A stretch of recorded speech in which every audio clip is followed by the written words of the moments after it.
रामू,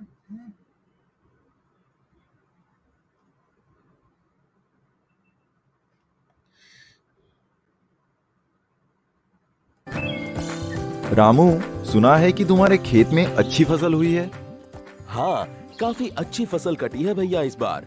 जब मुझे पता चला कि मेरे खेत में समस्या है, तो खेती विशेषज्ञ की सलाह पर मैंने सरदार खाद का इस्तेमाल किया। अब देखो नतीजा।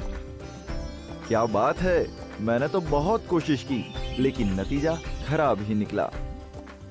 हर फसल की अपनी जरूरतें होती है और हर खेत की मिट्टी अलग। इन सब के लिए जीएसएफसी ने विभिन्न प्रकार के खाद सरदार ब्रांड में पेश किए हैं। तुम सीधे उनके टोल फ्री नंबर पर फोन करो और अपनी समस्या का समाधान पाओ, और फिर अपने निकट के जीएटीएल किसान सुविधा केंद्र में जाकर उपयुक्त खाद वाजिब दाम में पाओ। सरदार, खेतों की जान, किसानों की शान।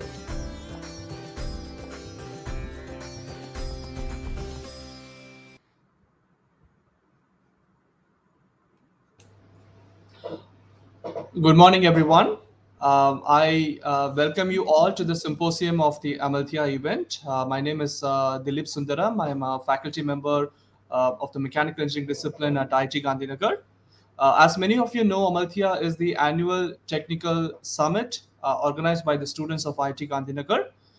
It is the first student-run technical summit of the country. At this point, I would also like to thank Gujarat State Fertilizers and Chemicals, our symposium sponsor, and their support is greatly appreciated and is required for essential for the success of the symposium. As most of you would know, the theme for this year's symposium is Indian space exploration, unleashing a new era. As we all know, India has made great strides in the space program ever since the beginning. As a result, the focus of this symposium is going to be covering India's current status, recent developments in the space sector, as well as to discuss about our future aspirations. I also take this opportunity to welcome the distinguished speakers and panelists of the symposium who come from different sectors, government organizations, industries, and also academia. Mr. Tapan Mishra, who is the former director of Space Application Center of ISRO, Mr. Krishna Teja, COO and co-founder of Dhruva Space, Professor Sanjay Mittal, distinguished professor of IIT Kanpur, Professor Esa Chakravarti, Professor of Aerospace Engineering at IIT Madras, and Mr. Kshitish Khandelwal, Founder and CTO of Pixel. The symposium will be divided into two parts. In the first part, each of our distinguished speakers will give a 15-minute talk, and this will be followed by some time for some questions and answers by the audience. And then the second part of the symposium will be a panel discussion on some of the key points related to the theme of the symposium. Let me first introduce the first speaker of today's symposium, Mr. Tapan Mishra. Mr. Tapan Mishra is a distinguished retired scientist. He is a former director of the Space Application Center of ISRO and a former senior advisor to the chairman. He completed his bachelor's in electronics and telecommunication engineering from Jadavpur University in Kolkata in 1984 and was conferred with the J.C. Bose National Science Talent Search Scholarship in 1981 and the Sri Atulya Ghosh Memorial Award in 2017. He has had significant impact on the development of Indian space satellite technology and many missions carried out by the ISRO. Without further ado, I now request Mr. Tapan Mishra to deliver his talk. Good morning to all of the participants.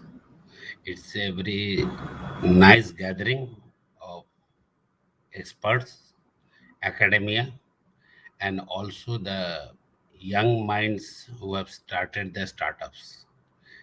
I wish all those startups a great success. I begin with three slides which actually paved a way to the present state of liberalization. It was presented to CII in way back in 2019, and which finally became a benchmark of privatization of space industry. Let us look at it.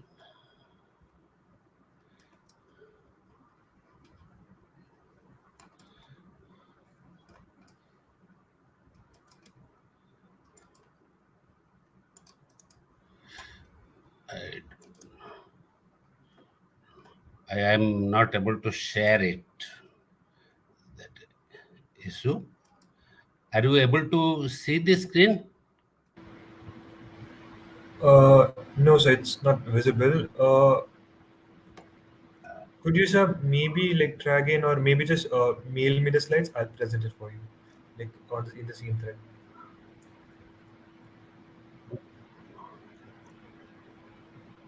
Now you Yeah, are yeah, it's seeing it? visible. Yeah, sir, it's visible. Yes.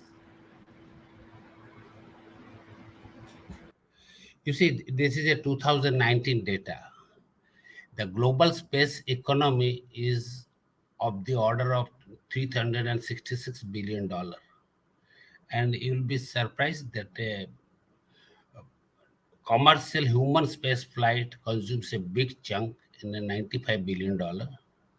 And this is with all the noises of Elon Musk and everything, the launch industry contributes only $4.9 billion.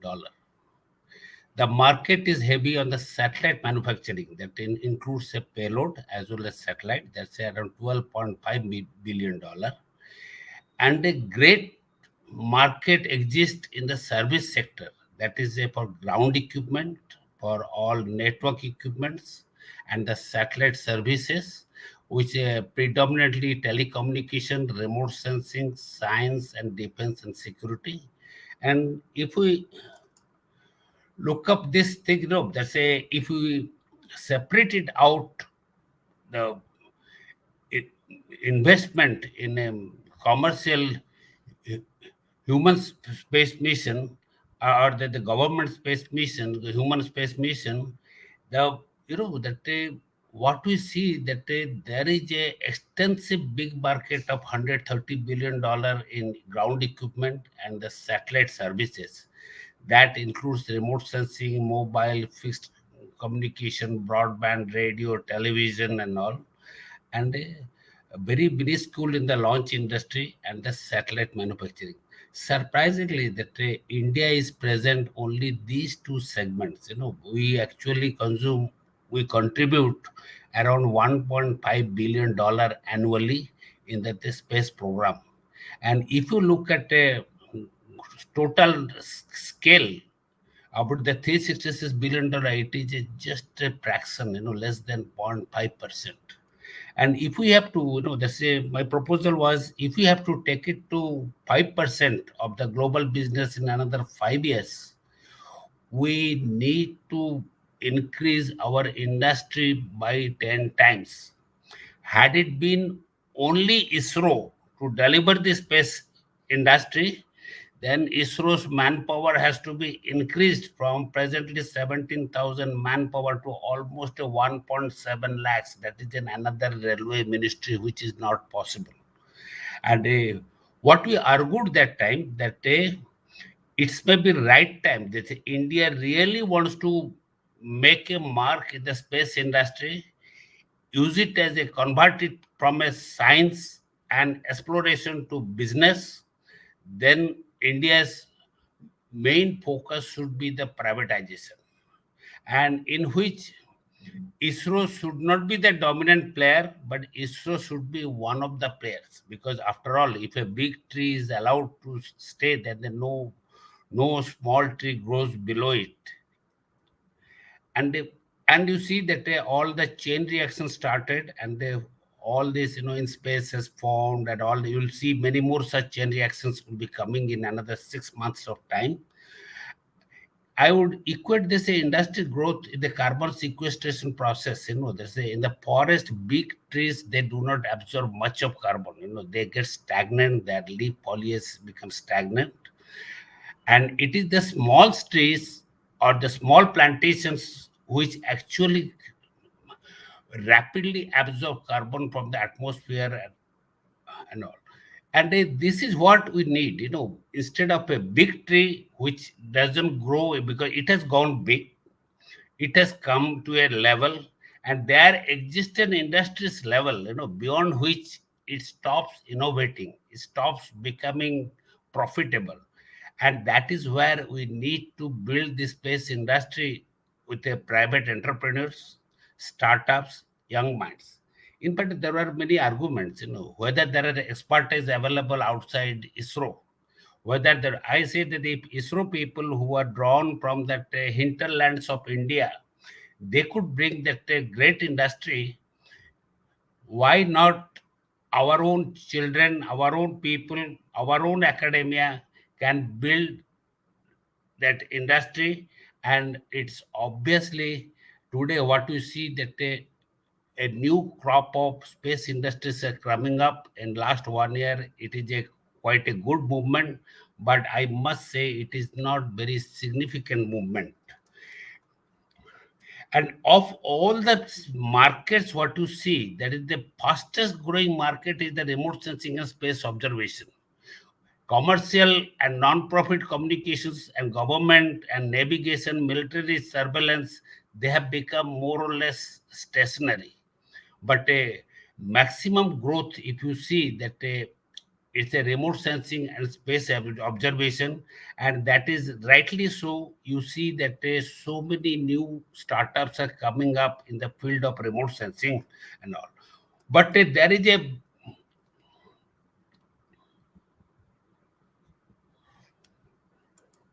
one of the biggest hindrance in this in the growth of space industry is the availability of funding. They say today the venture capitals and angel financiers, they are, their psyche has been formed for a quick return from evaluation, not from profit, but from valuation of their shares in startups within a 2 years or 3 years. That is not the way to build a space industry. It needs certain long gestation period. So because of the pressure from the venture capitals and angel investors for a quick return and the turnaround of finance, what you'll be seeing in the initial days is a not made in India, but a make in India space industries. That is a more or less bringing technology from outside in a knockdown condition and integrating and sending. But I must say that that is how we cannot build our future industry, future space industry. Had we, one very good example is the HAL. We have been manufacturing world class aircrafts, fighter jets, on from a knockdown condition of components brought in a knockdown condition or produced in a license. But in the process, we did not develop that knowledge to build such a great systems. And at the end of the day, we have no worthwhile Indian contribution in the aerospace, especially that military aircraft and commercial aircraft, absolutely no space at all. That except Tejas, which has been built over almost a very long 30 years time. So what I would like to see that this think tank, they should both through ISPA and as well as the government machinery, we should be looking for funding which are in the deep tech. The funding which is a lock-in period of minimum 3 to 5 years, and encouraging the startups to build the technologies in the country. One might say that ab initio, is this the way out? I said, no, we can start from somewhere, but at the end of the day, our industries should be able to build components in the country. Our industries should be able to build all the software and the algorithms necessary for it. Our industry should be able to process all the data analytics, and our industry should be able to build all the ground segment of communication. It really pains me to see that today this communication ground segment is virtually dominated by the US, German, and the Chinese suppliers. We may manufacture inside, but we hardly had an idea of how they work and how difficult or how easy it will work. it is also true that we in a country we manufacture many of the guns and all, but there's a finally their software has to come from somewhere. Today, the accuracy of the guns and missiles are actually dependent upon how good the software inside, how good the atmospheric corrections are built in, how the real-time data is ingested, and they only decide the accuracies of the guns and the snipers and also the uh, missiles and all the sidewinder missiles and every other thing. And that is where we are paying a heavy price, because if we do not build the system ab initio, probably will not be able to build any virtual system which will last longer and last in future. This is the most important message I want to give it. One may say that it's a difficult path, but yes, the difficult path has to be trodden. And I can, from my experience in both academics as well as technology manufacturer as well as the administrator, I can say today's date, whatever you see in papers and all, if you implement directly, you will not achieve the results what they show. You have to invest in your R&D. But the question is, it will come back to again, in our psyche, it has become, somehow ingrained. The R&D means something loose job in academics, and product means a tightened job in that industry. I do not consider this distinct separation. We must be able to build innovation and research along with the product manufacturing. In fact, it has to be both research and product development and the marketing all have to go hand in hand. And how we infuse research in our production environment, that is the very tricky question, and that is where the experiences of ISRO comes into play. That ISRO has developed that environment where the research went hand in hand with the production. In fact, most of our programs are like the research products, but the research was a time bound and a time limit was given, and strictly the financial control and uh, uh, review processes were inbuilt so that the research and the product goes hand in hand. This is one of the most important learning point one should take from ISRO to if we want to build industries in future. And last point I would like to bring to the core. The core is that space technology is not a rocket science the way it is built it out to be. In fact, many of this, my time, I have met many representatives of foreign companies or the foreign space agencies and all. They have a way of advertising themselves. The projecting their work is in as if there's a work of a genius, projecting their work as if the work of a needs a very high facility and build a very high cost narrative to their work. But from my experience, I can share with you that with suitable innovation and applying common sense, many of these space technology can be actually made cheaper. They need not be made as costly as in US or UK or even in China. They can be made much cheaper here. Even and I myself made technologies which are one tenth of the international cost, and we have made technologies with a 99% components sourced from the country.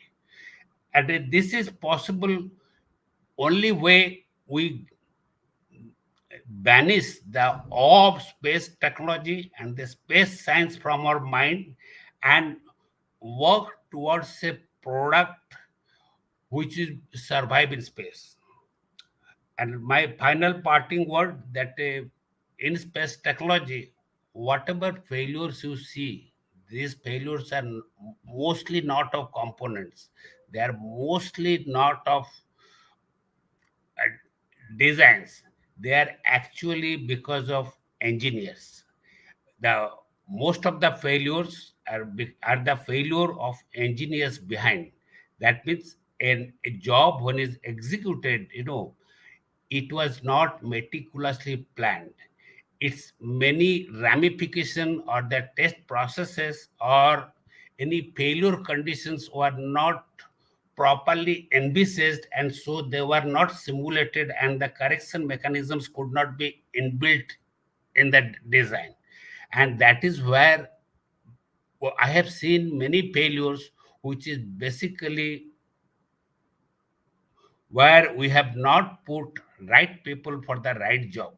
It is very important that the space technology is a most high reliable job, and high reliability doesn't come from, none of the components, material, anything in the world can be 100% reliable, but only people thing which can be reliable is the people whom God has made. And if they work in a more cohesion and an appropriate teamwork, they can make a great industry. And I would request that all the startups who are now venturing into this arena to give concentration to human manpower. It's not just quality but also the attitude, and also a meticulous planning. There is no need for us hurrying through plan and you know in order to impress investors, because today's in though that we have opened up the space field for the new startups, somehow our investors are not mature to look at it as a deep technology and having the requisite patience to get return out of it.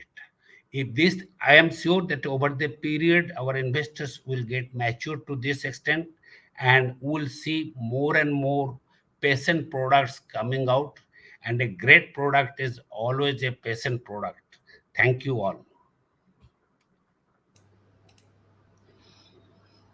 Thank you, Mr. Mishra, for presenting your vision, sharing your thoughts, insightful thoughts. It's very helpful, very interesting to hear your thoughts. So now I'm requesting the audience, if they have any questions, you may please enter your questions through the message box here, and we'll be happy to take these questions. Sure, sure.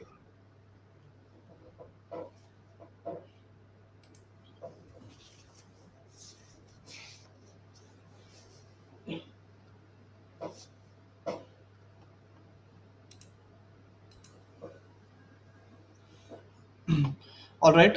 Perhaps the questions would come with time. Mr. Mishra, I just had one question about what you had just shared. So one of the points that you had mentioned is about manpower, the human resource, the skill set, etc., etc. So what do you think the country must do to ensure that we have the right manpower uh, to bloom the space industry? Do you have any thoughts or any insights on that? Yes. So it's a, everybody thinks, there's a, if you have a good manpower, you should have a bright manpower. That is not so, because that space industry is a teamwork. It is not in some individual excellence can make it. So it, you need to mentor that team to work in cohesion. In fact, the cohesion in the planning, the cohesion in the execution is actually governed by the cohesion in the team. So sometimes, you may sometimes that the brightest of the person is not the person who can bring cohesion to the team. He may be odd man out and may create a more disturbance.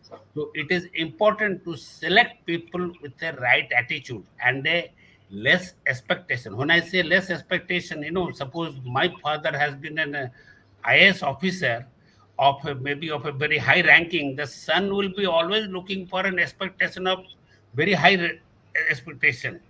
And then he may become, not, I say it is not always, but he may become a hindrance to a cohesive working. And in fact, in research, I have in ISRO, I have been recruiting people from almost 10 years. And one, we put it a condition that they will recruit the most variable set of people, from hinterland, not just from IITs, not just from NITs, but from all sorts of colleges. But in interview, we never looked for the right answer, but what we looked for is the right approach, because it is important that when we work in a space technology, it is need not necessarily all the time you should know everything, but you should have a right approach, and you should have an ability to learn new things. Because over the period, you never do not become electronics engineer, you do not become mechanical engineer, you do not become metallurgical engineer. What you need a people with a mindset of becoming engineer and learning whichever subject is needed to be learned to execute a job. This was the prime condition, and this comes from attitude mainly, and obviously aptitude there, but that is secondary. Thank you, Mr. Mishra. We have one question from the audience. If it's okay, this Oh, might sure. be the last question we might have the time for right now. So the question is from Supriyo Mishra. The question is, what should be the training plan and recruitment strategy to have good project management and governance model? Okay. Actually, I'll tell my philosophy is that these training plans, many of these training exercises, you see, we spend 5 months together in one place in some five-star hotel and some labs, and you see, I think that is not the way to train. I myself taken up a two training plan that first time when a person joins, you give him a job which is a worst kind of job. Like I was when I entered ISRO, because my scores were very high and everything, the ISRO did not give me cushy jobs of INSAT or IRS. They gave me a broken radar, which has been thrown by Navy, and the subject which I bunked the classes, and that radar we are asked to repair and build to an airborne system. And ultimately, the training what you get from repairing a broken system, you can never get by operating a working system.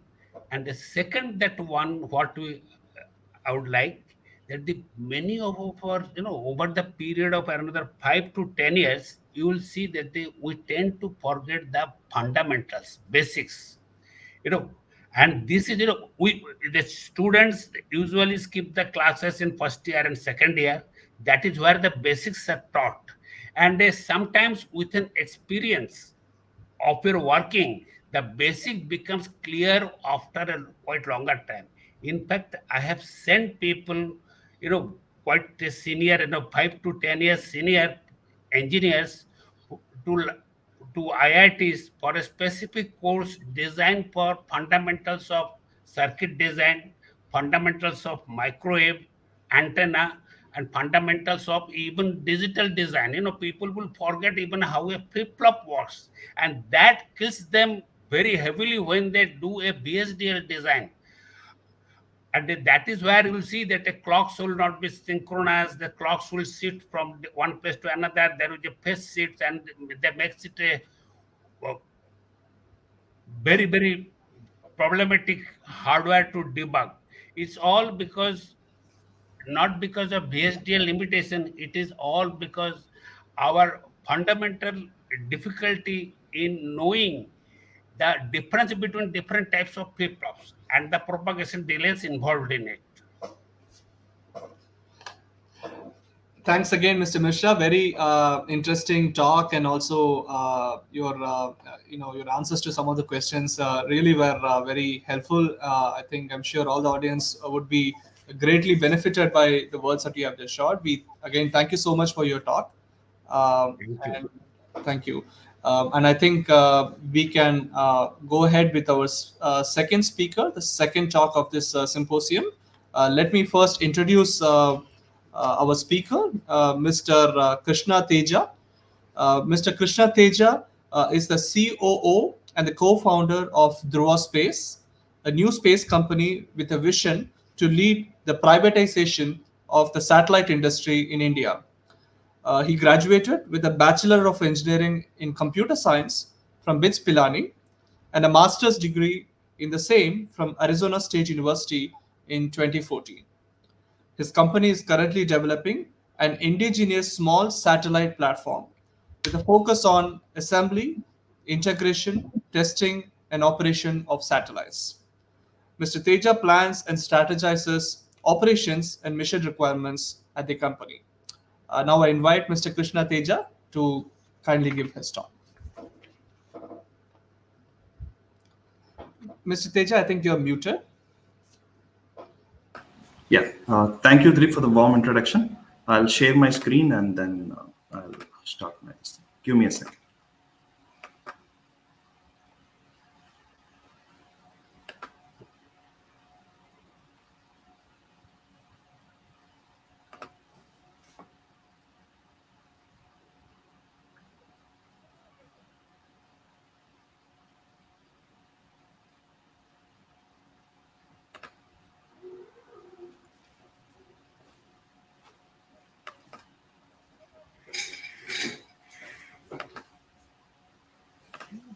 Are you able to see my screen? Yes. Okay.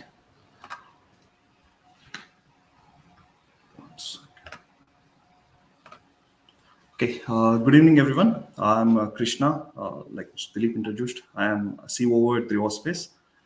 We build application agnostic satellite platforms which are coupled with ground stations, and we provide a turnkey solution to our clients.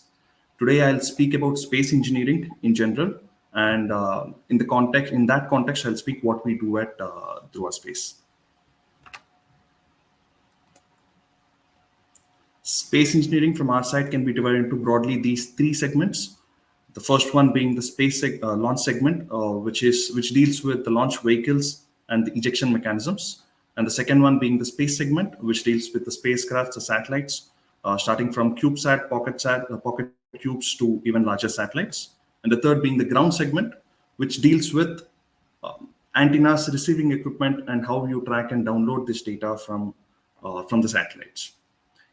Every of the segment is equally important for a very successful mission planning. I'm starting with the launch segment.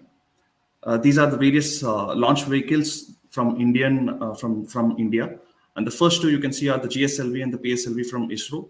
ISRO is supposed to be the most reliable launch vehicle provider in the world, and we have upcoming series of launch vehicles, SSLV from ISRO and other private launch vehicles pretty soon, and these are not yet in the market. And we do not build launch vehicles at Dhruva Space, but we are participating in all these three segments. In the launch segment, what we do is we build the ejection mechanisms. So you can see that the satellite is launched only from the rocket, so it has to be ejected away from the rocket. So we build the separation mechanism, what we called as deployers. We have three versions of the deployers: a 1U deployer, a 3U deployer, and a 12U deployer. 1U deployer, 1U, 3U, 12U are the names which are equivalent to sizes of the satellites which it can hold. A 1U deployer can hold one single 1U satellites or 2.5U satellites. Similarly, a 3U deployer can hold 3 1U satellites or 1 3U satellites. And you have a 12U deployer which can hold 24.5U satellites, which are half U satellites. So probably in 2018, if you have heard, ISRO has launched more than 100 satellites in a single launch. That is possible with these kinds of deployers in place. We are the only company in India who are building deployers which are compatible with the PSLV launch vehicle. In the space segment, typically, if you talk about a satellite, let's talk about an remote sensing satellite, an Earth imaging satellite. If it takes a picture of Earth from one angle at today, it takes about 20 to 21 days before it can take the same picture again from the same angle. And if you're talking about a communication satellite, if you're talking about a targeted area of communication, a satellite will have 2 to 4 passes in a day. Each pass will somewhere last about 10 to 15 minutes. Now, as you can see, these numbers are not encouraging for us to build a huge application around it. So what we'll be needing is constellation of satellites. We need more number of satellites. If you want to cover the entire Earth with entire Earth for communication continuously, you will be needing hundreds of satellites which are available so that you can operate them, you can get the communication effectively to build this final application. So in this regards, from the space segment, we build satellite platforms. What I mean by satellite platform is all the subsystems, including the structure. A typical satellite composes of the mechanical structure. Then it has subsystems ranging for the power management, EPS, ADCS, which is the attitude determination control systems, the OBC, which is the brain of the satellite, the RF communication part, which relays the information to the ground station and takes commands from the ground station. We build the entire platform as a bus and we provide it to our client.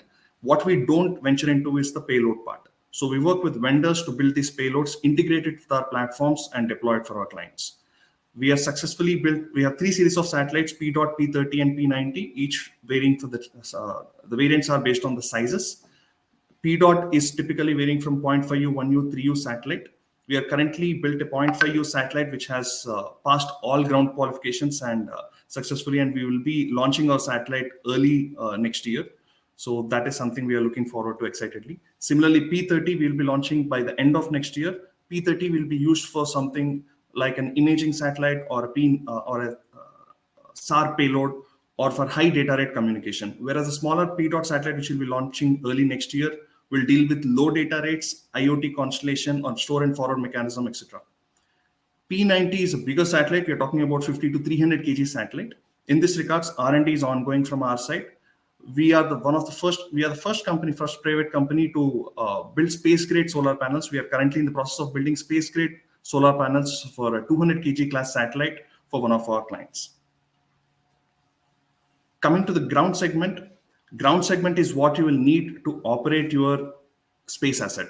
Once the constellation of satellites are launched, you have many satellites orbiting around the Earth. You need to effectively operate them. You need to command them. You need to get their health information. You need to get the payload information out of them. That is enabled by the ground segment. So we have, in this regards, we are working towards building ground stations indigenously in India to support this. And we are building both products and we are also offering a service of ground station network as a solution. As you realize, a single ground station will not be able to operate a constellation of satellites. You will need a network of ground stations and you will need a network of satellites combined together to provide a final solution. We have built indigenously a VHF ground station at Dhruva Space, and we have deployed 3 of them across our clients. All 3 of these are connected, and we have a master control facility at our office. That means we can operate these 3 ground stations remotely from our location. Similarly, we are working on we have set up a mesh dish at one of our client locations. We are tracking higher data rate satellites. This mesh operates in S and X band. So we are also trying to work for higher data rate RF equipment, which R&D has begun. It's a long way to go, like Mr. Tapar Mishra has mentioned before. We are trying to invest in R&D in the long-term projects where we see the lack of equipment available in the current industry. We are also coming up with a 3.8 meter solid dish, which can track with much more accuracy. This SN expand mesh dish, which you are seeing, can track up to 3 to 4 degree per second, whereas the solid dish we are coming up with has a higher gain, and we are trying to track satellites with a speed of 10 degree, 8 degree per second. To combine all these ground segment and the satellites, we have our own software, which we call as ISOCS, Integrated Space Operations and Command Suite. Basically, the software is divided into 3 segments: the mission operations, the mission control, and domain awareness. Mission operation is about tracking your satellites, operating your satellites, scheduling your ground segment so that all of the antennas on the ground are synchronously tracking your satellites as needed by you and providing you the data. Mission control, on the other hand, is about sending telecommands to the satellites, managing them, and monitoring the telemetry, the health of the satellites received. Then finally, we have something called as domain awareness, which combines space situational awareness as a concept. Space situational awareness deals with providing you the information about what is the situation in space. as simple as that. So you have thousands of satellites orbiting around the Earth. Now, how would you place, what is the risk of your satellite? The risk may involve two satellites colliding. The risk may involve when you're trying to track data from your satellite. The risk may be involved where there is RF collision. There might be other satellite in the similar range transmitting, similar frequency range transmitting down to Earth. So we have combined all three of these modules so that whenever you're operating the constellation for your application, you will be able to make an well-informed decision. That's the idea of that's the idea behind why we have built iSOX as a software platform. Now that's what we have done so far on all three segments. We work on this launch segment, space segment, and the ground segment. We do not work on the launch vehicles. Now, why do we need to work on these satellites? What is the use? What is the future of building satellites at all, since it is a costly affair? Satellites help you in many applications, starting from basic communication, low data rate communication, to higher data rate communication, to phone calls, video calls, to even interplanetary exploration. The satellite platforms which we are building, we hope the scientists in India will be able to use these platforms to further their research, and the furthering the research will build us better collaboration between industry and us, better output in terms of what we can expect out of the universities, better quality students who have practical experience. These are all the outcomes of what we are trying to build, what we are trying to achieve. And the application side of things, Earth observation and the communications are two basic things which we already look forward, but there are other applications varying from defense to weather monitoring to even biosatellites. For example, some of our satellites which we are working with our partners, we can use them to research on accelerated drug discovery, which will help the pharma market to use the the low gravity in space to accelerate the drug discovery process. So these are the various kinds of applications which we can look forward through in space domain. Coming to the collaboration on agency, which is the ISRO, how we can collaborate with ISRO and what are the things which we are already doing. ISRO currently has a fourth stage. The PSLV has a fourth stage, which is currently a debris. That means the fourth stage of the rocket goes into the space. It ejects once the satellites are launched. It is just a debris. It will be there in orbiting around the Earth for six months to 1 year, and it is supposed to burn down coming back to Earth. But currently, ISRO is working to stabilize the platform where we can run experiments from our side. We have submitted multiple proposals to ISRO, and they have gladly accepted them, which means we will get free launches and where we can test our R&D. The platforms which we are building can be tested on this fourth stage before we even approach our clients. So these kind of collaborations are really helpful, and the deploys and the platforms which we are already building are also being reviewed by ISRO scientists for their designs and whatever results we are producing. That's really helpful because they have been there in the sector for years. So validation from them will go a long way for us. Coming to the academia collaboration, I split it into three parts. R&D collaboration, which is where we research together on specific topics, specific material, or some specific product which we are trying to build. Then space missions. I wish the universities, we are trying to make a platform where universities can use private industries to kickstart their space missions. There are a lot of universities in India who still do not have any kind of space heritage or space in their curriculum. So if they use the private industries to launch their first missions quickly, they will be able to kickstart and then work on the projects where they can do R&D, collaborate with us. They can do R&D. We'll have employment generated from those universities. So that is the future I'm looking at coming from in terms of collaboration with universities. And then finally, infrastructure, which can be shared between the private industry and universities, will go a long way because, like other speakers mentioned before, capex for any of the startups is a huge thing. We are spending so much money, and if that money has to be realized into a commercial value for a startup.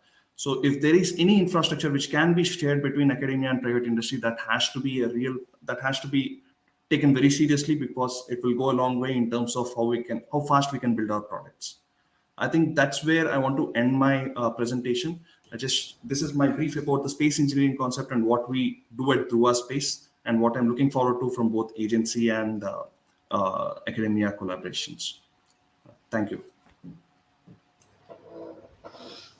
Thank you, Mr. Teja. It was a very interesting talk. Now, if it's okay with you, we can take a few questions from the audience. So I'll just wait for a few seconds in case there are any questions. So we have one question here from Professor Soumya Vrata Chakrabarti, who is actually a visiting faculty at IIT Gandhinagar.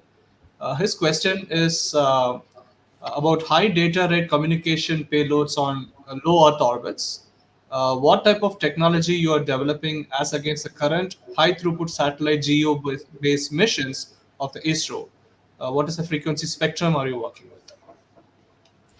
Sure, sir. That's a very interesting question. So there is a lot of difference between a LEO and a GEO satellite. The major difference being the size of the satellite itself. So the power which a satellite can generate at LEO will be very restricted. To answer the specific question on what are the spectrum we are working on, UHF, VHF will be this low band spectrum. We are working on S and X band for high data rate communication. And the high data rate communication, which I mentioned before, is on the ground side, not on the space side.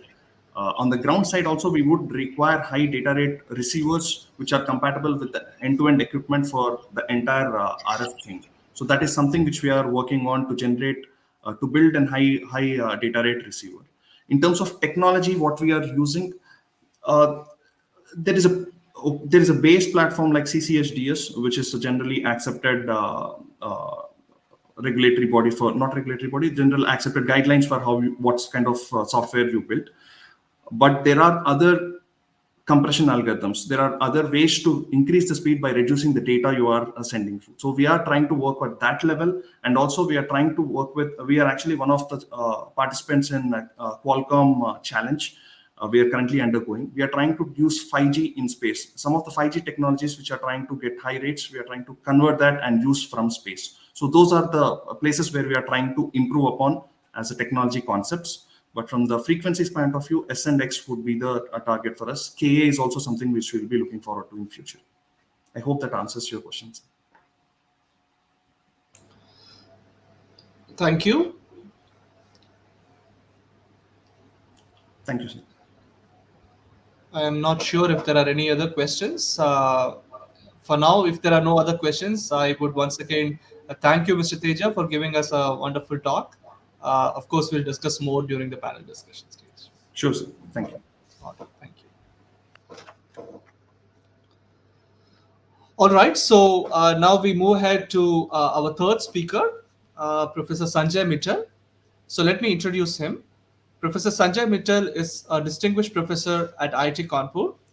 He completed his BTech in Aeronautical Engineering from IIT Kanpur in 1988 and his MS and PhD in Aerospace Engineering from University of Minnesota in 1990 and 1992 respectively. Some of his research interests include aerodynamics, computational fluid dynamics, aerodynamic shape optimization, bluff body flows, and vortex induced vibrations. Professor Mittal has also been conferred many awards and fellowships in the past, including the prestigious Shanti Swarup Bhatnagar Prize in Engineering Sciences in 2006, a fellowship to the Indian National Science Academy INSA in 2011, and the J.C. Bose Fellowship in the Department of Science and Technology in 2013. So now I request Professor Sanjay Mittal to kindly give his talk.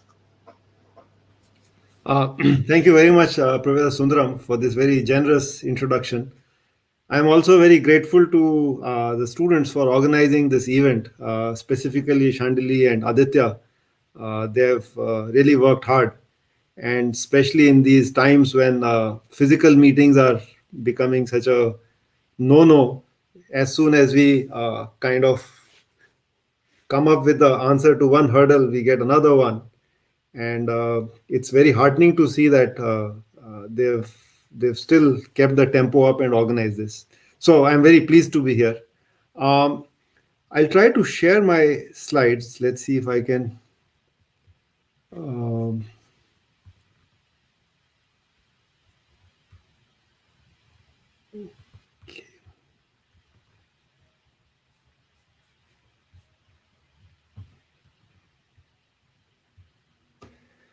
Okay, so are you able to see my screen?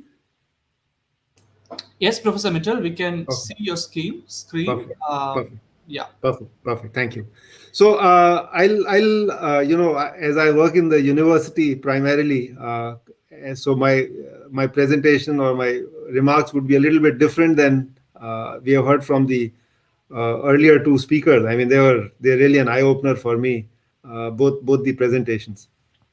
So I want to talk about a few thoughts and then specifically some research that we do here, which is with respect to the air intakes. So this is a picture of a very nice building of IIT Kanpur, the Central Library, and it's really an iconic building.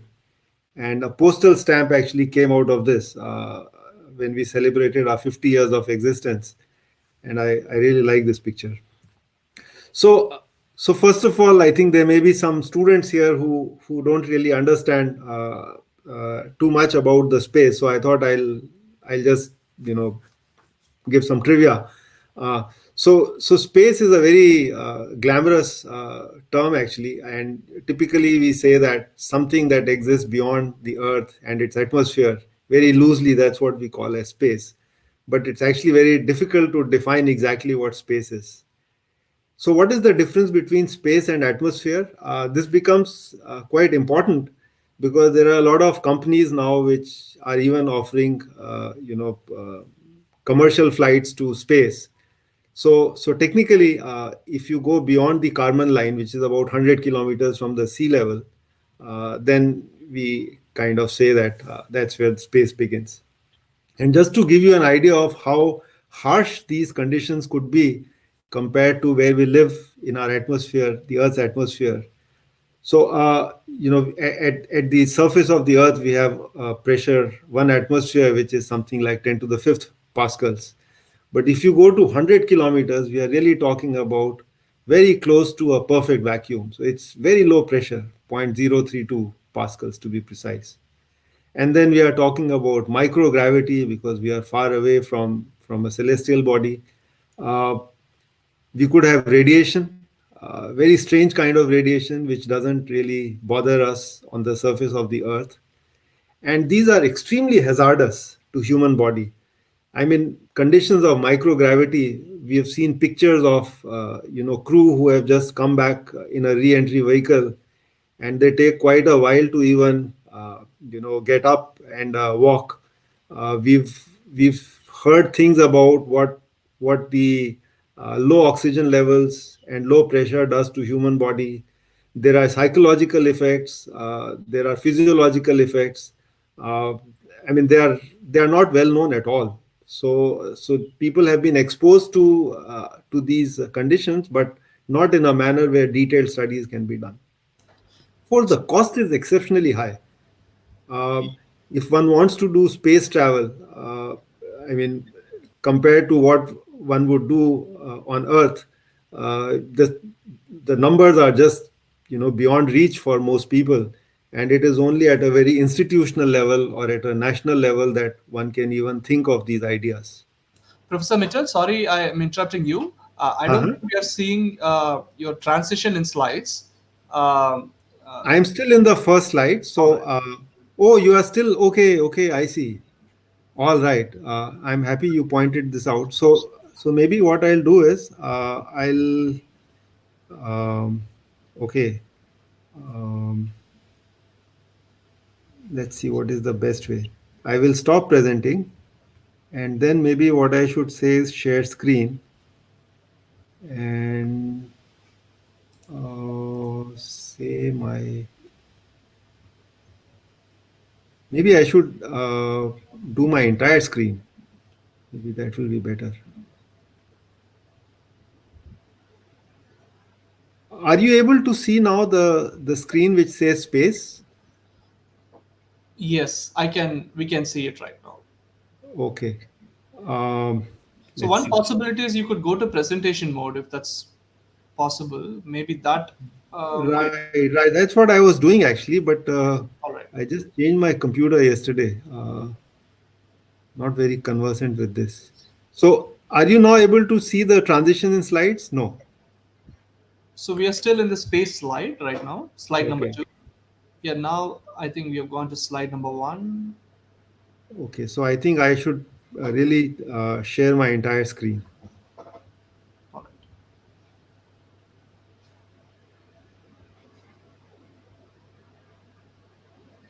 Okay.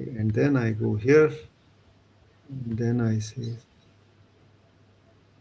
are you now able to see the transition in slides? Yes, yes, Professor Mittal. Now we can see. Perfect, perfect, perfect. Thank you, thank you. All right. So, space exploration is really therefore a challenge for the variety of reasons that I just listed out, and of course, there are many other reasons. So, how do we explore space? We can do it through a variety of things. Of course, the easiest thing is to use telescopes, what people would do in astronomy. But we can send out space telescopes, we can send out rovers, we can actually add some devices to rockets themselves and get very small time exposure to information. We can launch satellites. People have been sending out space stations, and so on and so forth. So there are a variety of options that we have at this point in time. So why space exploration? What is the big deal? So there are scientific questions that we want to answer. For example, the big question, is there life elsewhere? Are we the only beings in space? These are questions that have some relevance. Probably they'll have more relevance in times to come, but they certainly have a lot of scientific value. Another aspect is the national supremacy. I mean, people who do well in, nations who do well in the space program, they certainly have an edge in the technology. And we know that technology actually spills over. Once you do it in a space program, it is going to spill over in other aspects of life, including civilian life. So that's extremely important.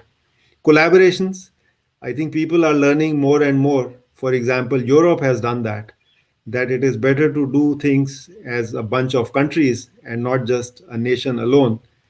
And you don't want to be left out.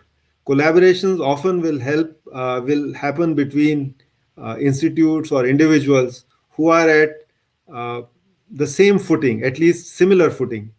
If you are a country that, if we are a country which is scientifically not at a level where other nations would like to collaborate, then of course we are going to be left out. Okay? There are resources on other planets. There are resources elsewhere on other celestial bodies. Who knows? We may want to use them at some point in time. So that this the entire idea of sustainability. So I was watching CNN yesterday, and I saw that South Korea has come up with a way of sustaining civilization in oceans. So they are going to make floating cities. They have come up with a beautiful plan. Uh, it may look, kind of outrageous right now, but the way things are, we really need to talk about sustainability of our race.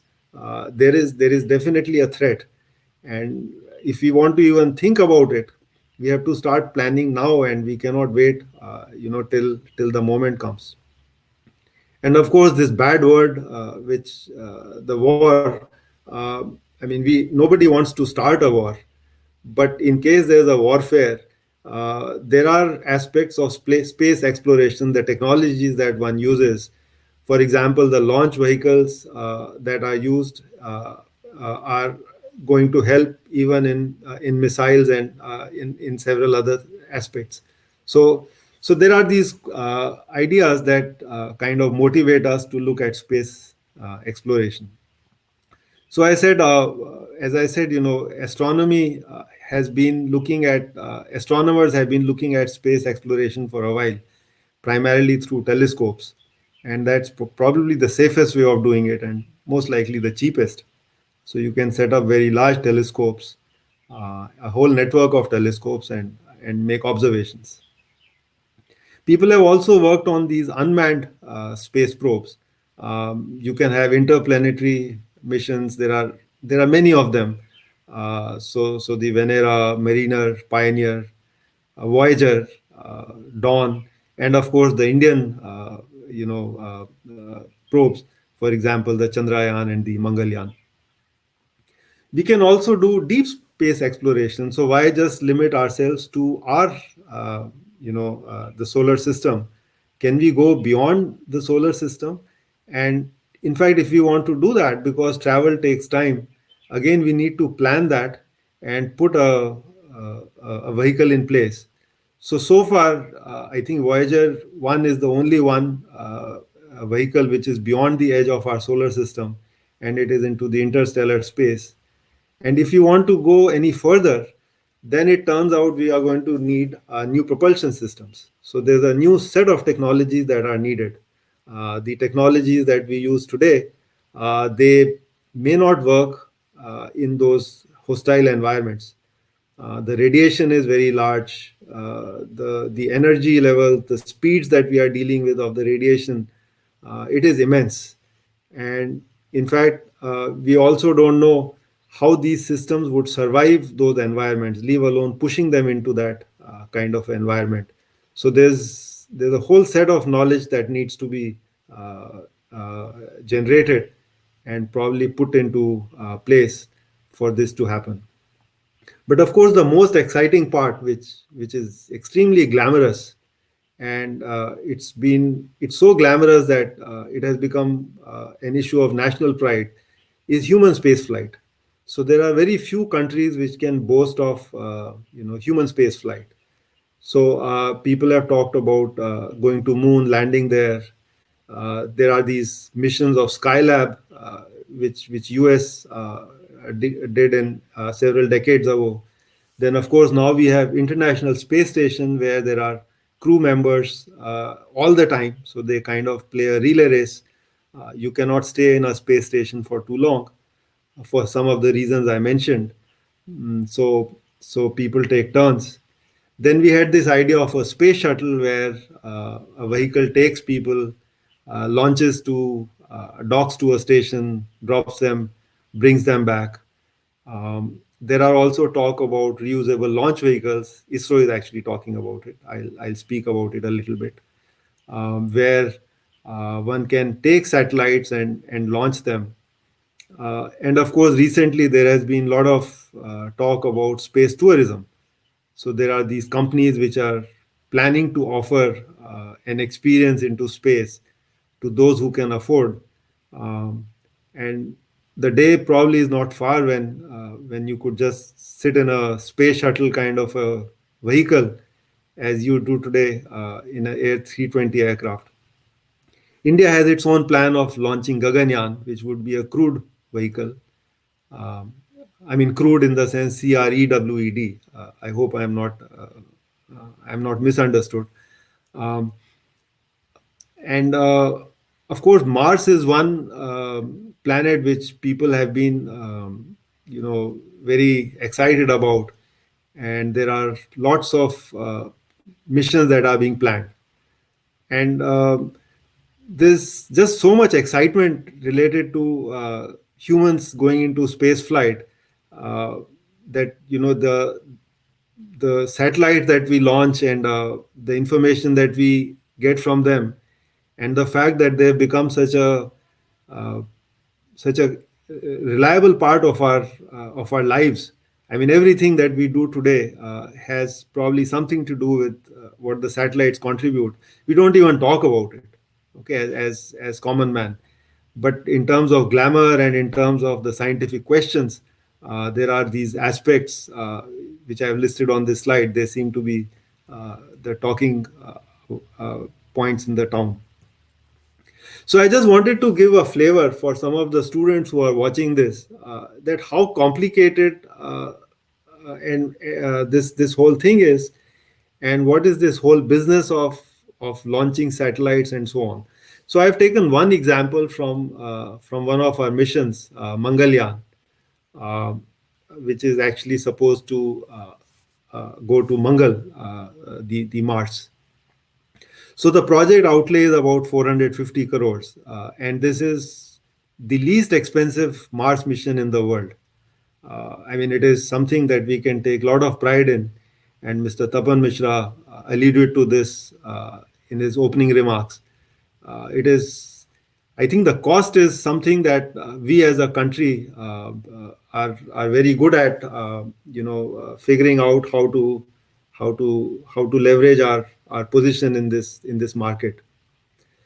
So just to give you an idea, the liftoff mass of this vehicle was close to 1340 kgs, which includes about 850 kgs of propellant. So that's already 64%. But if you look at the payload, which was just five instruments to do the probing, that's roughly about 15 kgs, 13 kgs. So you can see it's only 1% of the lift-off mass. So that should give you a sense of what we are talking about.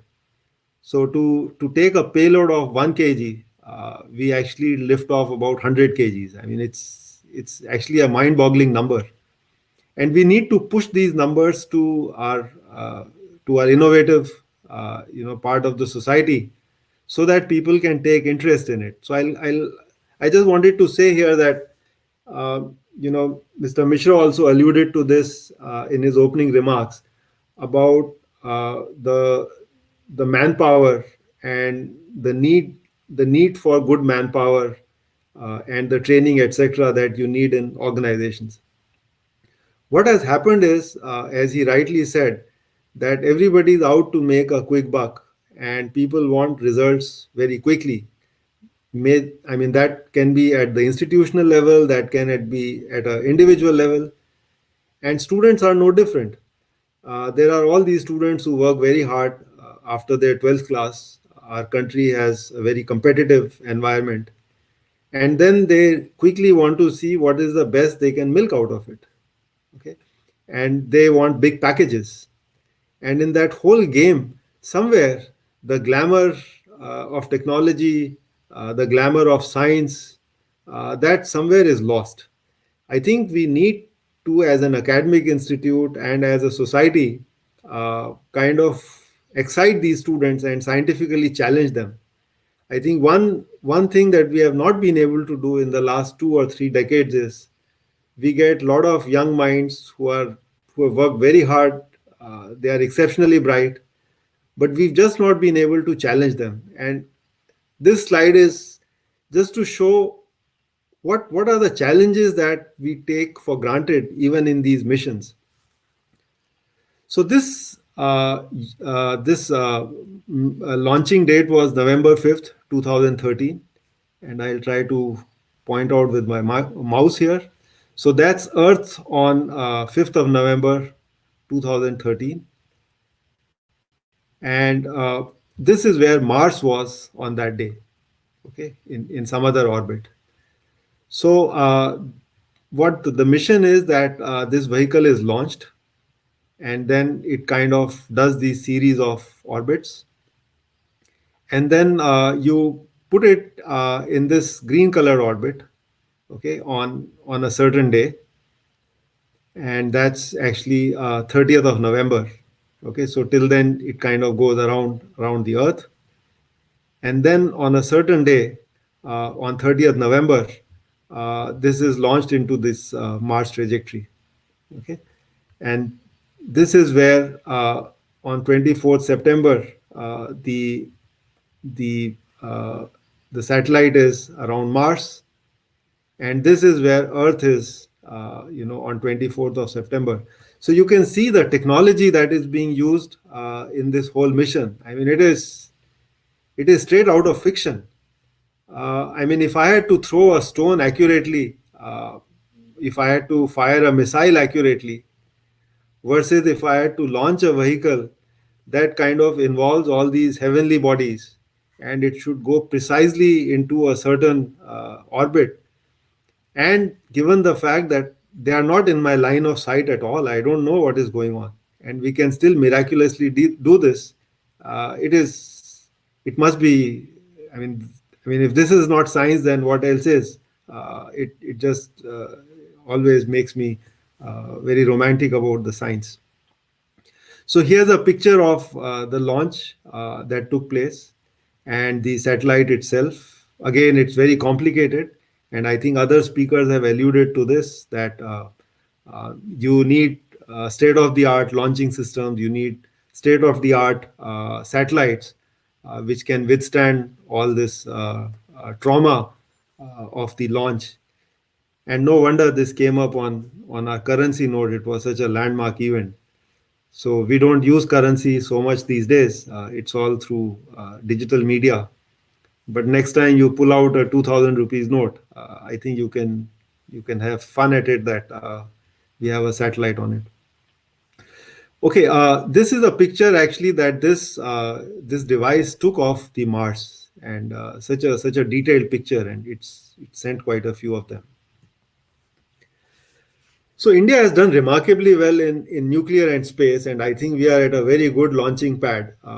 We could use this opportunity, and as the speakers have already alluded to, we are all set to do well in this area if we put our act together. In fact, we are one of the very few countries we launch satellites for other people already as a commercial venture, and our low cost is definitely an advantage. Um, so rockets are typically used for launching, and as opposed to aircrafts which use air breathing engines, that means they carry only the propellant and not the oxidizer, and they use the oxygen in the atmosphere to do the propulsion.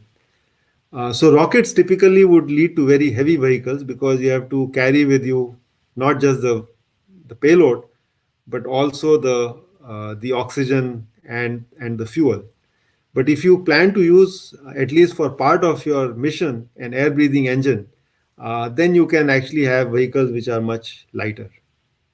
So that is what has prompted ISRO to come up with this system where you have a two-stage to orbit plan, wherein it's a completely reusable system, and it is extremely cost effective, and it has a small turnaround time. So one thing that we need to appreciate if we want to go commercial is that we not only need to have a cost effective system, but we should also be able to launch vehicles very frequently as and when required. Okay, and this plan actually gives a very small turnaround time. So the idea is very simple. This vehicle takes off from a launch pad with a normal liftoff as is done, and then at some point at around 80 to 100 kilometers, it kind of separates. So this is a space shuttle kind of a vehicle, and then it re-enters and comes back. So this is completely reusable, and then it from it separates this rocket, the satellite deployment system, and that trajectory is also shown here. That after it has done the job, it also comes back, and you can retrieve it and then reuse it. Okay, so to me, this is an innovation like this would be very useful in keeping the cost down and increasing the turnaround time. So one aspect of this is when you use air breathing engines are air intakes. So I just want to spend maybe another 5 minutes on some work that we do on air intakes. So here is a picture of a Concorde, uh, just to show you that air intakes are important in aircrafts as well. So these two are the engines, and then there are these two boxes kind of structures upstream of the engine, and these are the air intakes. So here's a close-up view of the air intakes. The idea is very simple, that when this aircraft is moving, it actually ingests air through these intakes, and it sufficiently slows them down. Okay, because if you want to have a combustion of this air, and you want to have a flame inside your engine, the air speed should be below a certain threshold. Otherwise, you will get a flame out. The flame will simply blow away. And what you want is that when you slow the air down through this passive duct, the airflow speed should be uniform at the engine face, and this slowing down should be done at very high efficiency. So all the kinetic energy, if possible, should be converted to pressure and thermal. So here is a picture of the reusable launch vehicle from ISRO. Um, and the plan is that you will use the aerothermodynamics. So this is the vehicle, and the engine is at the belly, and you nicely put the air intake integrated with the system. The idea is that you get these shocks. These are oblique shocks. I'm sorry if some of you don't understand this terminology. So shock waves arise when you have air moving at more than speed of sound. Okay, and it slows the flow down.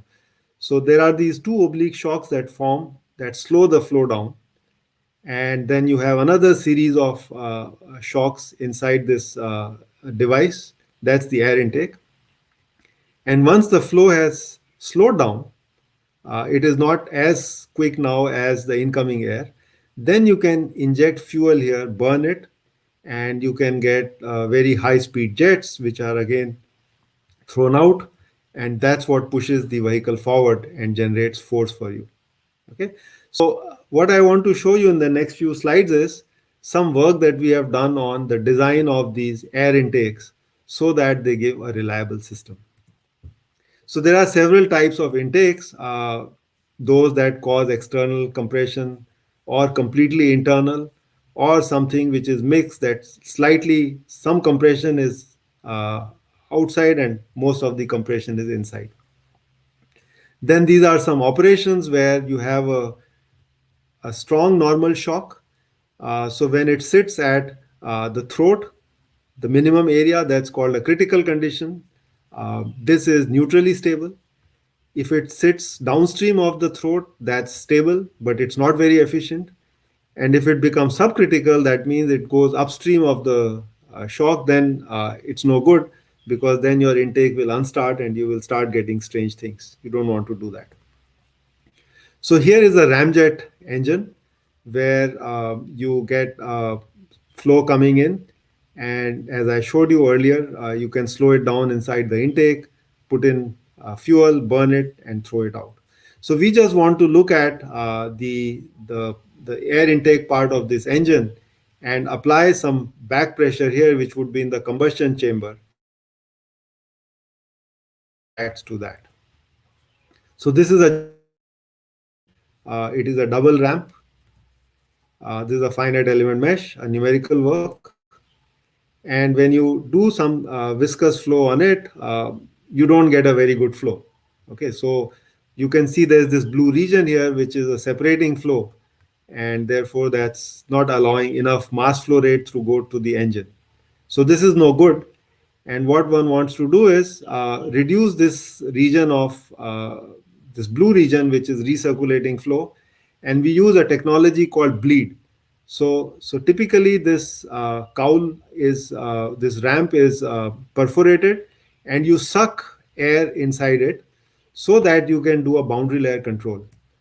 So we do some calculations to figure out what are the best possibilities of applying suction, and that's called bleed. Typically in an aircraft, air is bled through the engine, and that is used for air conditioning and so on and so forth, cooling the engine itself. Okay, so we apply bleed, and now you can see there's a very nice profile of the flow. So this is a good working, and this would be an acceptable flow. So we did some tests with different back pressure ratios. Just to give you a general picture, typically what happens if y-axis is a mass flow rate, then up to some back pressure, some fuel burn rate, you will get a good supply of flow through the engine. And then suddenly at some setting of throttle, that means if you try to push in more fuel, then the system misbehaves and you get what is called as unstart. So I just want to show you some animations. I'll be done in a minute or two. So this is an animation of a flow that is just about to unstart. So you can see upstream of the engine, there's a very nice flow, almost steady. You can only see some Mach waves. But downstream, already some crazy things have started. There's a lot of unsteadiness. And if you now increase the back pressure a little bit more, that means you burn some more fuel. Then these shocks that you are seeing, the shock train, they would actually move upstream. They might go a little bit upstream of the throat, and then you can either get an unstart or you can get what is called as a buzz instability. So I want to show you these very interesting buzz instabilities. There are two of them, a little buzz and a big buzz, and they're actually driven by the aeroacoustics of the engines. So here is an example of a little buzz. And you can see what is happening is there's a shock boundary layer interaction. And essentially these shocks are moving back and forth. They go upstream, then they move downstream. resulting in a mass flow rate. So this is a non-dimensional mass flow rate, but the idea is to convey to you that it's very periodic. So your engine would appear as if it is getting air, a good amount of air for some time, then less air, then again high air, then low air flow rate, and so on. And therefore, the thrust also would be produced in this sinusoidal manner, and therefore your vehicle would, kind of have a very jumpy flight, where the speed, of course, would not be constant, and that's not desirable. And these frequencies, if they match with the frequency of the structural aspect of the system, then we have a disaster at hand. We don't want that. Of course, it is not a smooth ride. So buzz is to be avoided at all costs. Okay, but unless we do these simulations, we don't know what are the parameters to avoid. So one last slide I want to show you, or maybe the second last, is about the big buzz, where you can get very nasty oscillations inside these engines, completely undesirable. So now you can see the mass flow rate is really violently changing, and that's no good. Here is another animation where you could first start with a relatively weak buzz, the little buzz, and then it evolves into a very heavy buzz, the big buzz, as you can see now. So I'm sorry I've taken way too much time. I did not intend to, but as a professor, I suppose we love talking. So thank you very much for your attention, and I'll be happy to take any questions if there are any. Thank you, Professor Mittal, for the inspiring talk. And I think if it's okay, we can take a few questions. So Sure. I'm requesting audience, if you have any questions, please feel free to uh, share them in the chat box.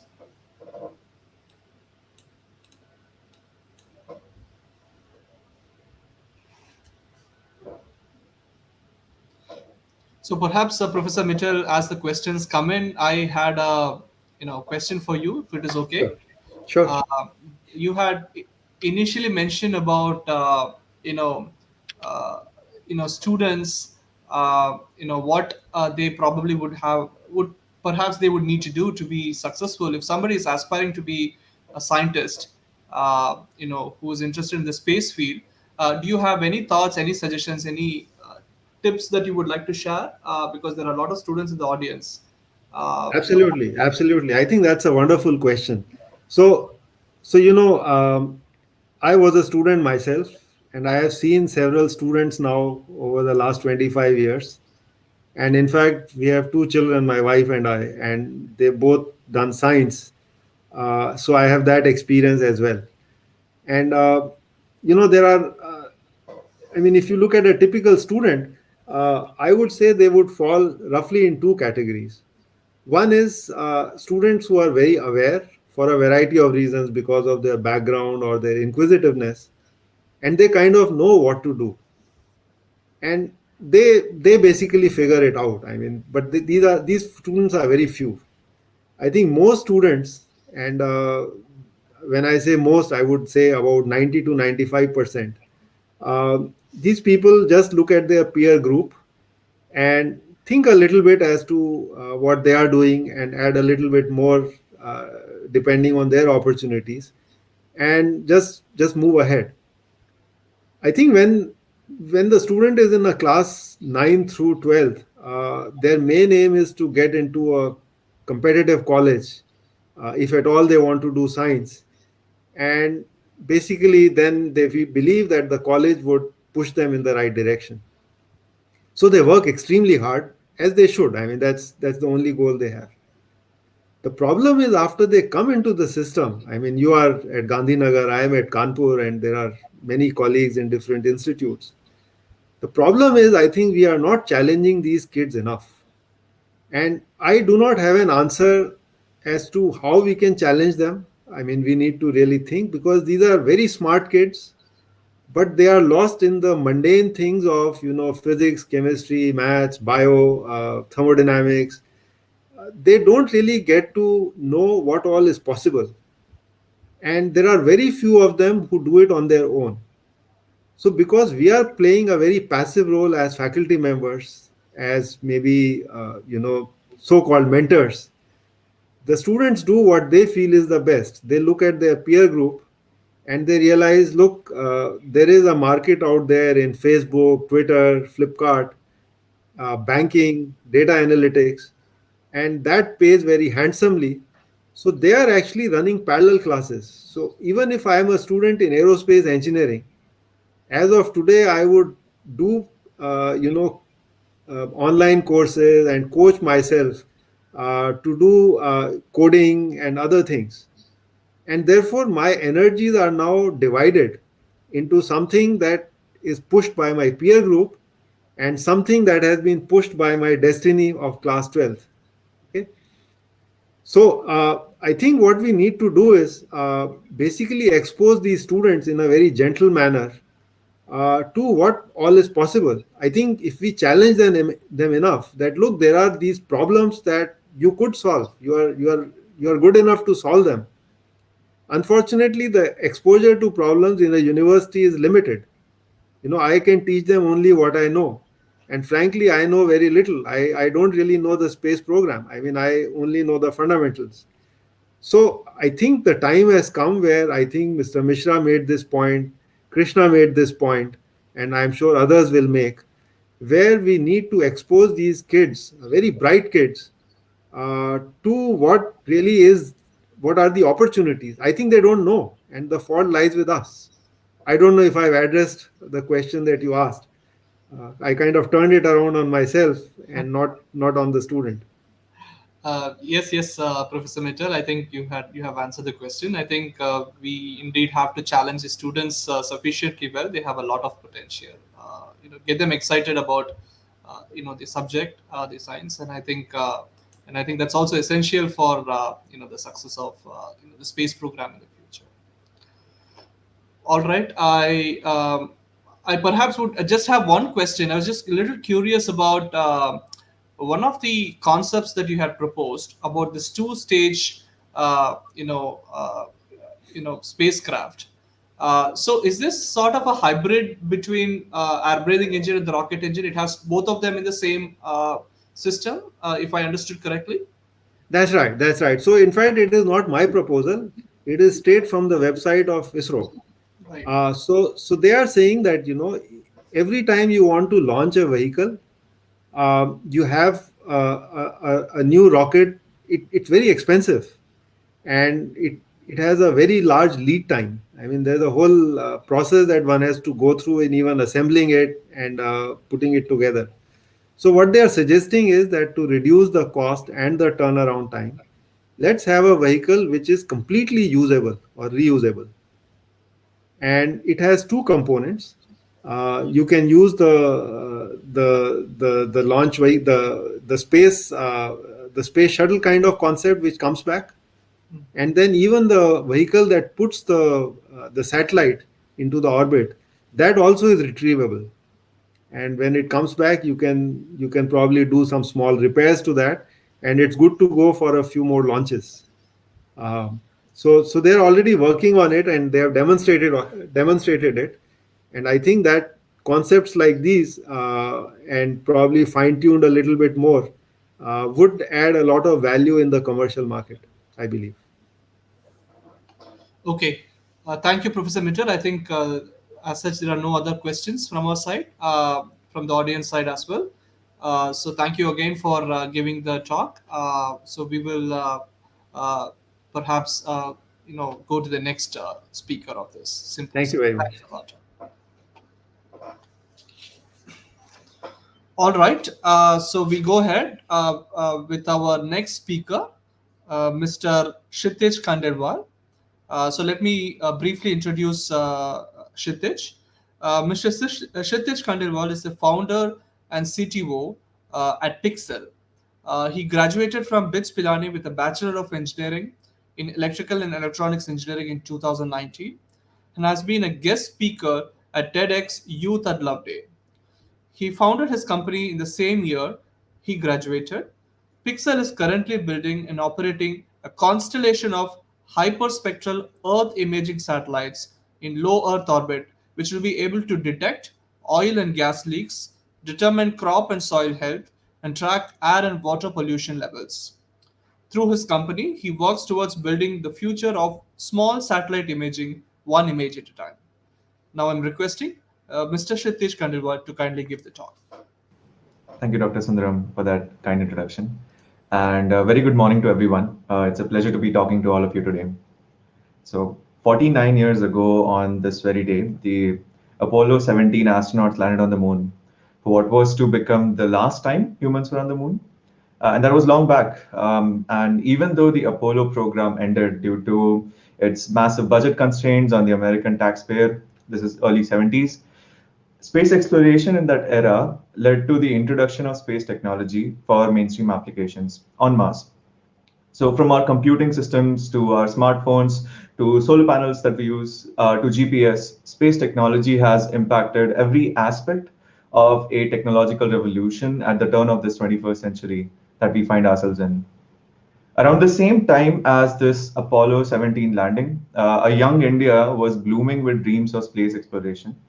What started with efforts of visionaries like Dr. Vikram Sarabhai is today one of the world's most respected space programs globally. From Moon and Mars missions to the development of powerful launch vehicles like the PSLV and GSLV, along with an array of remote sensing, communication, and geopositioning satellites, we've done it all. And we are at the cusp of a second space race with more than one players in the mix. It's not just USA and the Soviet Union anymore. The Chinese space program, for example, has gone from strength to strength in the last 2 decades. ESA, the European Space Agency, JAXA for Japan, have sent technology to comets and asteroids, and NASA's planetary exploration program has flourished as well. To top that, they're also looking at putting humans back on the moon once again in the coming decade with the Artemis program, and this time to stay, hopefully. And it isn't just the ambition of these nations, these countries, to get ahead of each other in this space race that's fueling this new push. It is also the ambition of we, the people, and private industries who work with and operate not just with a supplier type mindset, but also to go there and Jhande garne basically. And these are companies like SpaceX and Blue Origin and others. The introduction of private players to this new space race has many advantages. The cost of launching a kilogram of anything to lower Earth orbit has come down from something like $200,000 to $5,000 in the last 10 years. This is at least one, there is at least one space launch happening somewhere or the other on the globe every 2 weeks. And the cost of this access to space coming down so drastically leads to more opportunities for new private players to come into the mix. There are companies launching refueling stations in space. There are companies manufacturing medicines in space. There are companies providing internet from space. There are companies predicting forest fires before they can happen from space. And this is not something that's going to happen. This is happening right now. The question that stands is what can India do for the India of tomorrow? Not just the government, but you and I as well. How do we leave our mark in this new age space race? The good news is that we have a user manual on what to do and what not to do from the space race that abruptly ended 50 years ago. And there is so much we can do to bring government and academia together to build lasting partnerships that keep on giving. To give you a short example of how this works is Jet Propulsion Lab, which is an arm of NASA, where everything from Mars rovers to interplanetary spacecraft, like they're built from the Voyager missions to the Perseverance rover that just went up, along with a tiny helicopter on it. This is all a part of the Caltech campus. So the California Institute of Technology harbors the JPL, and students from Caltech work in tandem with NASA heavyweights to push the boundaries of what technology can do. This all happens with government funding as well as private corporations being a part of the entire project. And they focus on these payloads, and the government then works with companies like, let's say, ULA or SpaceX to contract them to launch these projects outside. And as we go ahead, we start to realize that these companies obviously come through both private funding, through government support, as well as their own, development cycles. Billionaires funding these companies as well. So this back and forth between the government, academia, students like yourself, and private industry on things like technology transfer, just contracting from one entity to another, and in some cases also additional government funding for development of such technologies is what makes the clock tick. And that's what has been happening over the last many years. And there are definitely challenges if you want to emulate similar models in India. Our education system, our universities, and our space industry, both of these need reform. A question that I often ask in interviews at Pixel to fresh graduates who've not been in the space industry before is how do you make sure that a satellite with no thrusters, no propulsion at all in space turns from one direction to another? And how do you make sure that it stops turning once it starts turning? And the answer is as simple as the conservation of angular momentum. There are these wheels that rotate in one direction, and the rest of the satellite rotates in another direction. And they're called reaction wheels. And essentially, the idea is that you compensate for the movement of the satellite by moving the reaction wheels very quickly. And the development of all complex technology does comes down to first principles and to what we study in our universities. So a very hands-on approach where our universities are talking about such examples, such technologies, while they're teaching basic principles, conservation of angular momentum to an 11th standard student, is something that can give that person an idea of what they will go and do ahead in the future with this weapon of their arsenal in their brain.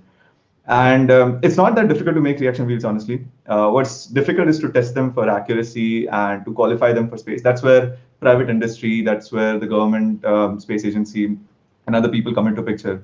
So to put this into perspective, the best reaction wheel today costs around $33,800. And that's a lot. You need three of these on a satellite at least to move them in X, Y, and Z directions. And there are many such technologies that are needed for the upstream Indian space ecosystem to survive that will come from academia. And even if it starts from something as small as student satellites, student nanosatellites, it's still a start. As bad as it sounds, the current state is that Indian academia, and a good part of it, I'm not saying all of it, but a good part of it, is focused on publishing papers for the sake of publishing papers, and then using that as a CV point to go to the US, do an MS, and whatnot after that. But the point that I want to come back to is, even though you do that, building technology that has a lasting impact is something that academia can do and can really create an impact in. And that has happened in the past all over the world. There are European space programs that are running on the basis of tech that was developed in universities. There are university offshoots that are providing tech to Pixel as well from outside India predominantly. And we hope that in the future we work with universities like IIT Gandhinagar to develop technology that we will fly on our satellites. And companies as well are a big part of this. We need to move from a supplier mindset to an operator mindset. There is a difference between the Indian space industry and the Indian space ecosystem.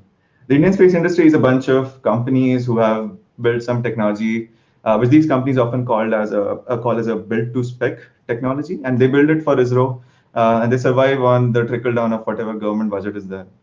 In this industry, if you look at it, people barely know what the companies are called, and it has grown very little over the last 10, 20 years. Maybe 2, 3, 4 companies have grown, and this is because ISRO budgets are in the end limited. It's taxpayer money after all, and that growth trajectory stops. It plateaus basically if you look at this approach, a supplier mindset. The Indian space ecosystem, however, is the government agency, of course, ISRO. It is also private operators and suppliers, operators who also want to go ahead and do things of their own. For example, I'll give you an example of Pixel. We do not supply cameras to people who want to do imaging. We do not supply satellites to people who want to do imaging. We build these satellites, we send them up in space, we take image data, and then we provide that image data to not just your governments for their applications, but also in agriculture, where we want to identify pests, diseases, where we want to identify different species of crops. Because in India, if you look at it, an acre of farmland has 4 different crops growing in it. And current satellites do not identify that. That's why the whole payload and other things come into picture. But there are these applications that are very real, that are available right now, and that bring in this different source of revenue to the space ecosystem and space industry. When we earn from a company that is working on agriculture yield, we also spend on space components, space grade components like solar panels that someone like Dhruva may provide. So that push to develop more operators in the private ecosystem is something that has to come. And that is how the Indian space ecosystem, with the government agencies, with the private operators, suppliers, and academia as well, working towards a mutual benefit, will be our foundation in the future. And this will also define how we move ahead in the coming 40-50 years. Coming to the main topic of this conversation, the future of Indian space exploration as such. It is in the hands of our generation, and it depends on our approach as well. All of this makes you wonder, um, uh, you know, sorry, is my audio on? Yes. Okay, 1 second. Yeah. So all of this also makes you wonder when you really start thinking about it. Um, what happens tomorrow? What happens 49, 50 years from now? 49 years ago, the last astronauts landed on Moon. Will we be celebrating like a 100-year anniversary of last astronauts on Moon in 51 years? And we all know India missed the bus with the Silicon Revolution. My friends in the audience who study or teach electronics would know what I mean by that. There are no commercial silicon manufacturing foundries in India. The only one is SCL Mohali that does very limited work for ISRO. A small island country on Taiwan, like Taiwan, on the other hand, best in the world. So our approach to space exploration has to be sustainable. It has to be tied down to commercial goals as well, and the growth of an upstream ecosystem, which is your manufacturers, people who supply the space industry, has to be fueled by a downstream economy, whether it's internet services, whether it's geospatial data analytics, or weather prediction, or space tourism. Anything that brings in money into the industry is attractive to an investor. And building the ecosystem downstream such that it supports an upstream ecosystem and then reduces dependence of the entire ecosystem on taxpayer money, on government funding. Not that there is no way it can completely go away, but reduces it and give a strong economic foundation to the industry and to the ecosystem is necessary. Because whether you want it or not, this new age space race is here. And we as a country cannot be spectators as the rest of our species become spacefaring in the next decades. That is all. Thank you. Thank you, Kshitij. So now I'm requesting audience, if you have any questions, please feel free to enter in the chat box.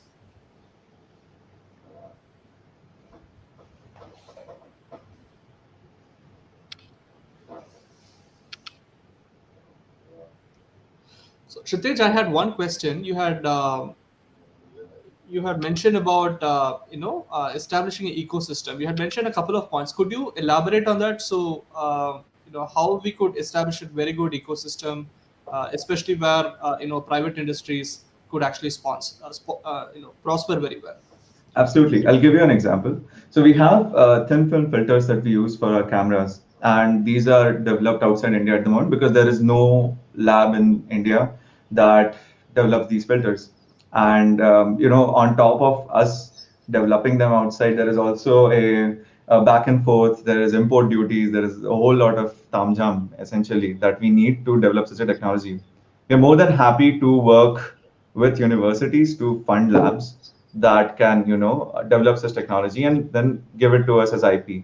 So in the end, universities get what they want, like research, and we get what we want, which is the technology which we want to fly and commercialize in space. Similar things like the reaction wheels that I talked about. It's essentially a flywheel, right? It's a wheel that is extremely accurate and it rotates to give a counter rotation to the rest of the satellite. There are so many such technologies that can be built in India that are currently being procured from outside. Mr. Teja here from Dhruva will know, like the solar cells that we put on panels, they come from outside. There's a heavy import duty on them, and that makes it very expensive for us to make solar panels. Even in India, ISRO currently uses it from a couple of vendors, one in Europe, one in the US. There is no solar space grade solar cell manufacturer in India. There are only people who assemble these cells together.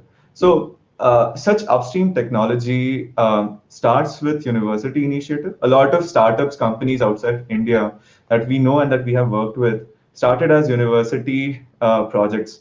Swiss Cube, which was, I think, one of the Switzerland universities, they developed into two, three different startups in Germany and Italy.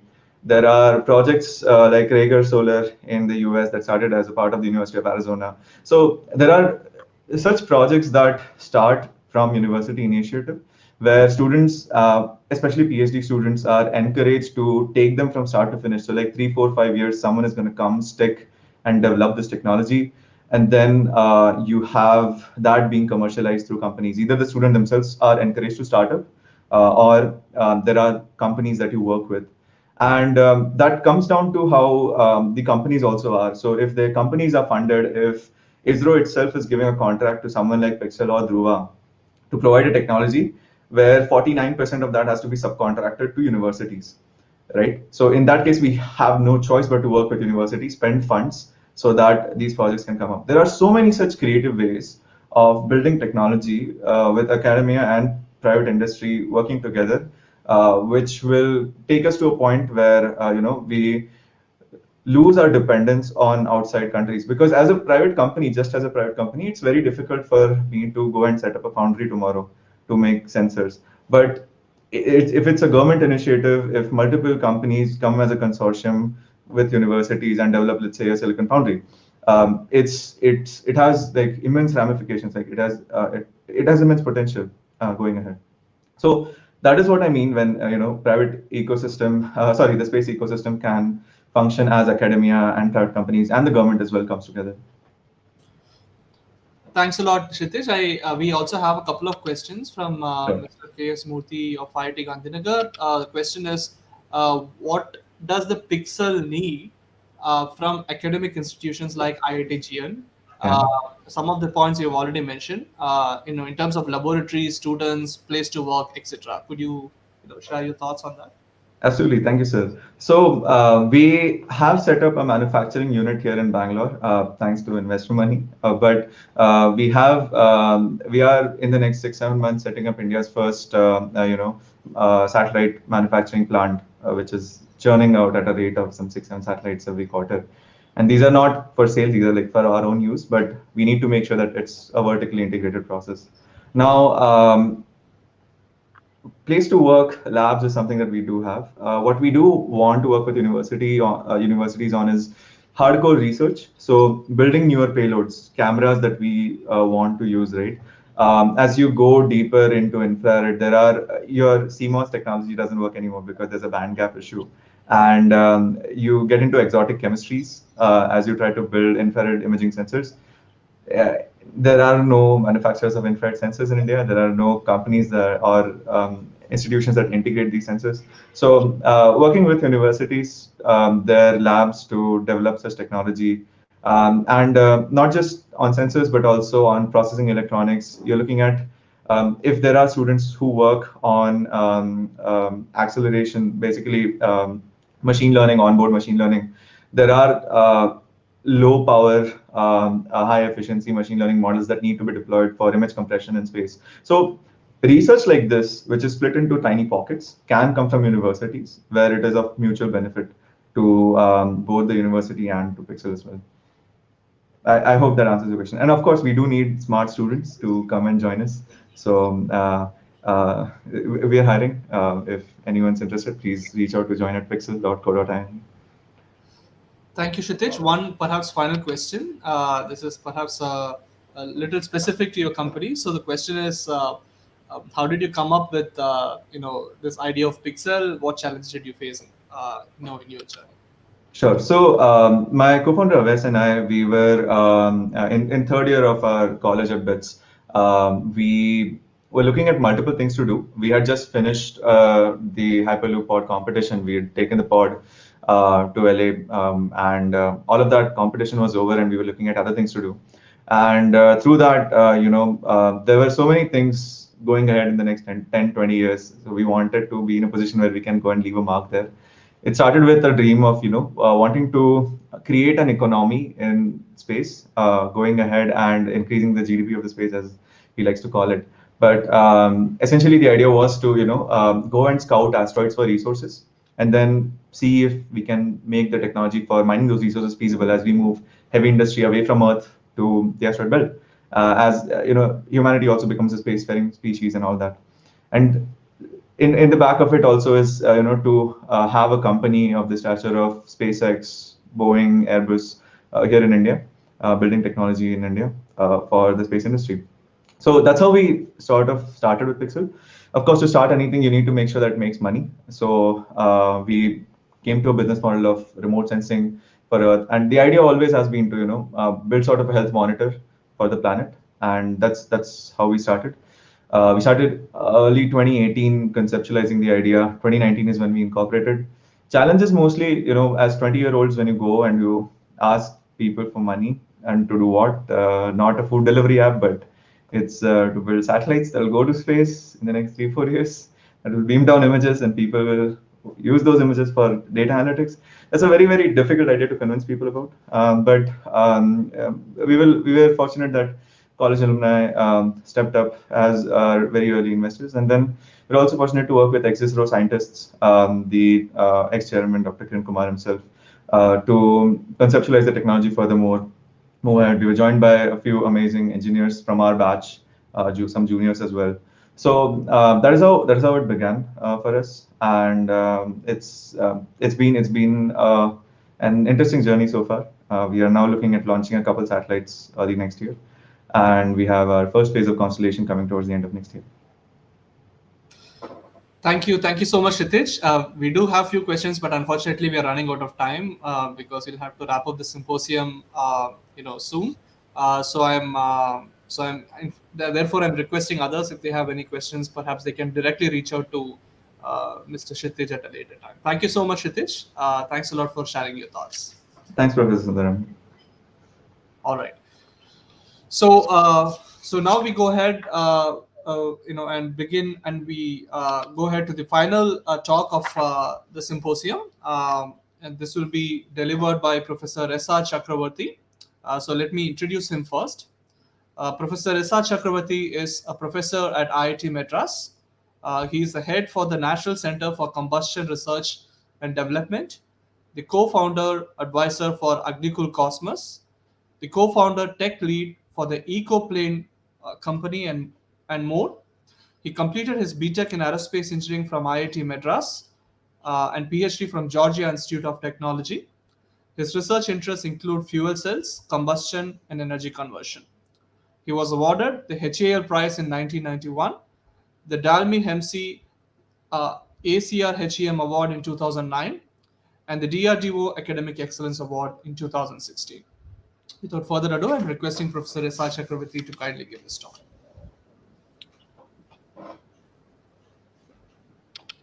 Hello, can you see me and hear me? Yes, Professor Chakravarti, we can see you and also hear you clearly. Yeah, good to see you, Dilip, and Sanjay as well. In fact, it's kind of like a family reunion for me. I keep running into Kshitij and Krishna in many of these panel discussions as such, and it's also a great pleasure to have Sanjay on the panel and as well as Dilip as the moderator. So thanks very much for this. Being the last speaker, I don't know what exactly I'm going to bring to the table, more than what other people have already mentioned. But I guess it's sort of like a party where we can just think about what's happening. And it's a very nice thing that, first of all, space is happening in India, and IITs are taking note of it and having these kinds of panel discussions. I've sat on a lot of panel discussions which are from people like FICCI or any of those other places. In fact, a lot of other private engineering colleges are actually excited about it. I haven't seen too many IITs getting excited about it, honestly speaking. Okay, so this is actually in that sense special. So there's something about IITs that's kind of like, up there, so they don't want to come down below to what these kids are doing, and so on. No, sorry, please, let's actually, sit up and pay attention. So I think the idea of actually unleashing space happened long before in space happened. That was actually the most interesting thing about what's happening here. In space essentially happened in I think May of 2020, which now formally allows for space startups to engage with ISRO using their facilities and getting their technology development enabled and so on. But until then, the space ecosystem was primarily like it's all ISRO, and if you want to do something in space, you better actually do something for ISRO, not with ISRO, right? So this was actually the discourse which a lot of startups actually tried to change. And Pixel is one of those. Dhruva is one of those. Agnikul has been one of those. Skyroot. So there are, I think, in about 2016 or 2017, maybe there were about a handful of startups that you can count with fingers on one hand. But I think by 2019, I was actually running a investor startup conclave to bring them together in IIT Madras Research Park called Startup Yarn. And by then, we had actually had more than 50 plus startups, within the span of about 2-3 years. So this is something that we definitely need to take note of, and that's exactly what has happened with InSpace, taking note of this emergence of the startup community on space tech. So why is this happening? Because we want to unshackle the potential of space for commercial applications. So with Dr. Pan Goenka being the chairman designate for InSpace, we had a meeting, and I was actually essentially pitching for this idea that why can't India become the space port of the world? And in fact, we need to put that word in a slightly different way. It's not exactly spaceport as in it's not as if like we have to just set up only launch facilities, because the entire spectrum of space business is starting from upstream businesses like launch to the ground stations and all of that stuff, to mid segments like satellites, like the ones that Pixel and so on are doing, to a lot of downstream segments on image processing, the imaging payloads, communication payloads, and satellite station keeping, and health monitoring, lots of such things, and then further all the way to applications in different sectors like agriculture or maybe real estate or military or lots of such things. So the downstream segment actually is a lot more lucrative and profitable for a lot of startups to take care of, right? If they want to make money, right? Actually, the downstream segment is where it is. In the upstream segment is all the hard work, and invariably, what we tend to do is we tend to kind of like jump on the bandwagon. So it's actually a cool thing to make a rocket, so everybody wants to make a rocket. Actually, it's not a great idea. A great thing would be to find out what's the last bit of information that you can squeeze out of the images that are obtained from satellites and push it to the customer in a way that is actually fruitful, right? So one of the problems that we have had in our education system, and I think it's not just particularly Indian, but it's a global education system, is we are not at all customer oriented, and that starts with the education system itself. For the university, the customer is actually the student, right? And we don't really know what the student wants. So and that's because we take umbrage from the fact that we probably think that student does not know what he wants or she wants, and therefore we can do whatever we want. We can actually get by with doing whatever we want, and the student actually does not go out and figure out what exactly the customer wants. So let's understand this, right? So the kind of education that we are providing in all these technology universities is all about, it's not about like getting some moksha or something of that sort, right? It's not about spiritual emancipation and so on. It's all straight away about engineering. Engineering and technology is all about product development, which has to be customer oriented.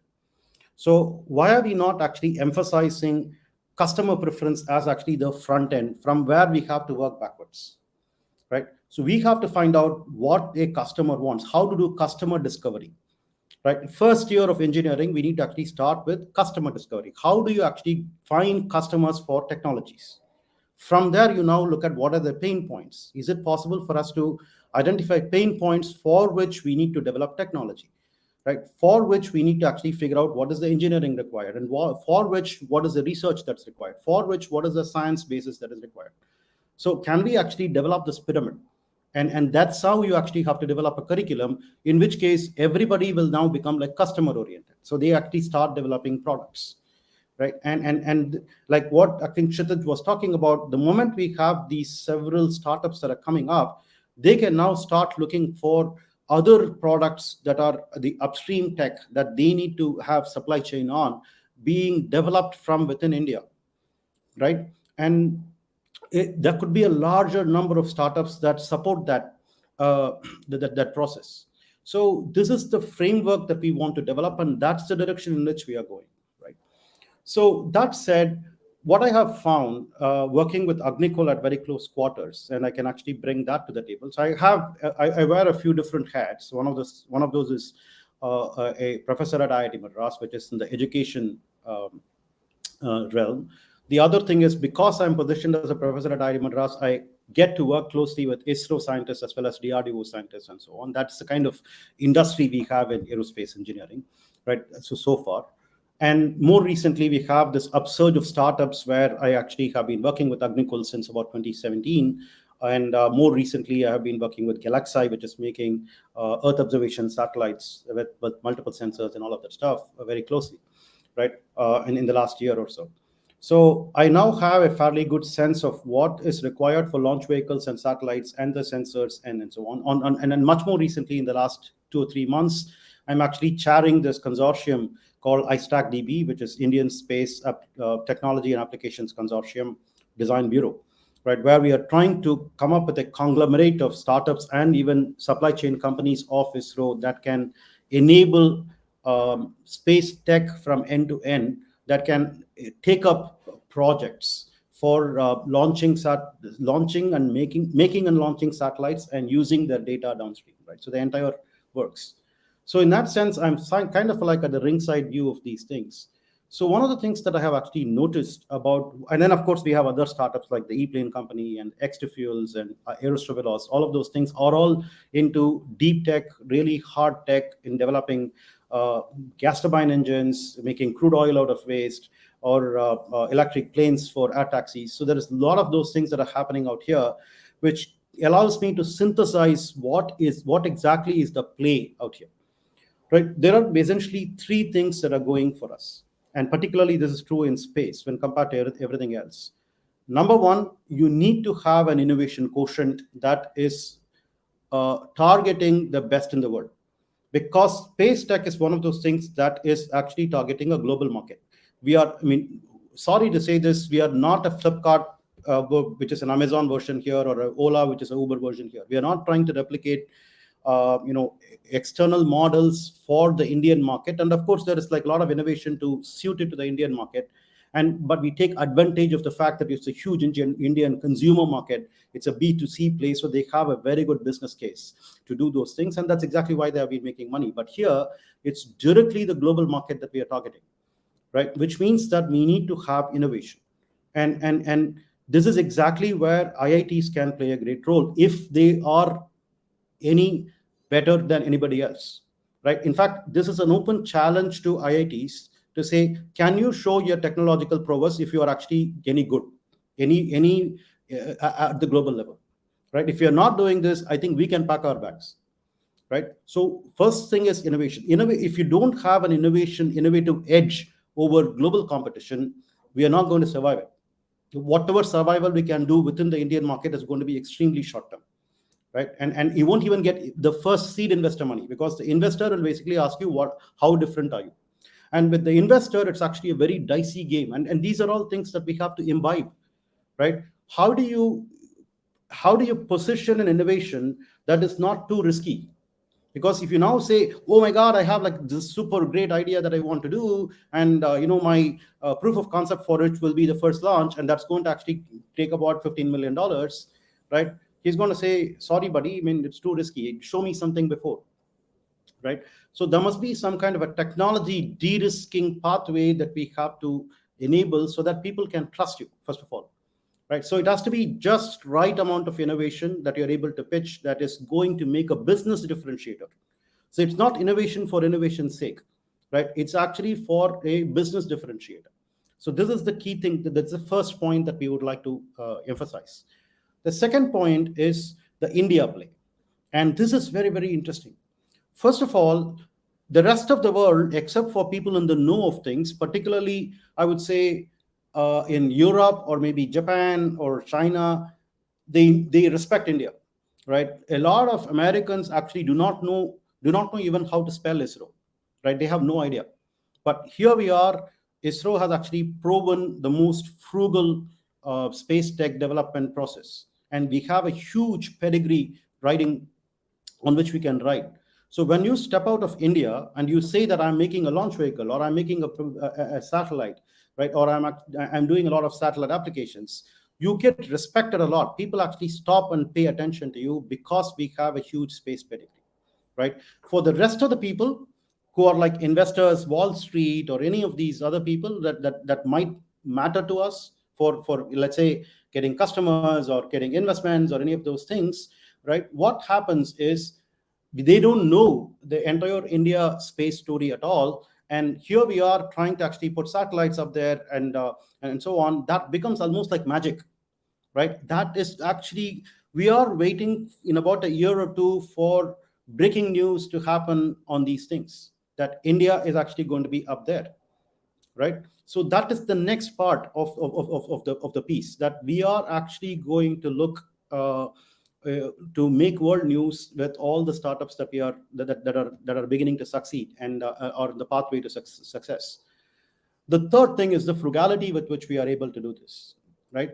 So typical investments that we required are almost like a tenth of what a equivalent investment that is required for a similar startup elsewhere in the world. We have seen this, for sure.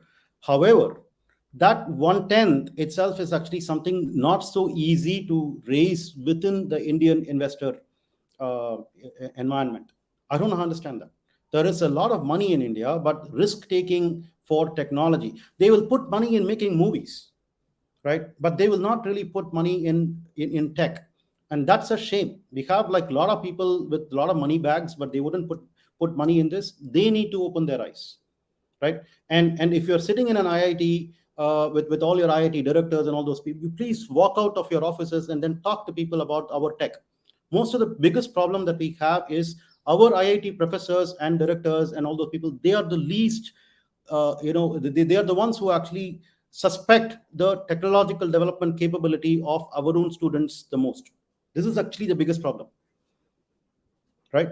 So we need to talk openly about what we are doing, lot more, and unabashedly. We are aiming for the sky, we are aiming for the moon. That's the kind of thing that we should be doing, so that we pick investor interest to be able to get at least that one tenth and get it at a reasonable cost. Because today Indian investors putting money in deep tech are actually fleecing us, literally. I can actually say this openly, not a problem, right? And that essentially means that the control on the companies that are coming out is not exactly with the founders. That's a huge problem. The founders need to have that kind of incentive to be able to steer their companies, and they need to become unicorns. They need to be proud about it, right? These things are so important. We need to be able to channelize all of that stuff. It's not just about technology, it's about investments, it's about success, it's about branding. Lots of things go along with this, and we are actually poised for doing these things with some early successes. Why am I actually highlighting all these things? Going forward, we need to know what more we need to do to expand this repertoire, and how to actually get this to go significantly up. Just to give you a bigger perspective on what's happening in India today, where space tech belongs, I think the government has sensitized to the fact that there are some key sectors previously, like software and pharma, right? The next big things that we are expecting to do is on the EV space, on the drones and space tech, right? That there could be other things like med tech and so on, where revolutions are waiting to happen. But I think there is like a lot of push that's being given by the government on these three things for sure, right? We need to ride that wave. We need to understand that, and places like IITs will have to actually start opening up their minds to saying, what can we do to join this party? And I'm not seeing that happening enough, unfortunately. Thank you. Thank you, Professor Chakravarti. So, if it's okay, we will take a few questions from the audience. So, I'm requesting audience, if they have any questions, please enter them in the chat box. No questions, I guess.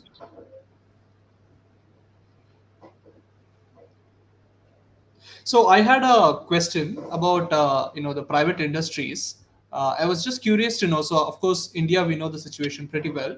How does it compare? In terms of the private industries and their collaborations with academia. How does it compare with other countries? Let's say in Europe, in Asia, and also in US.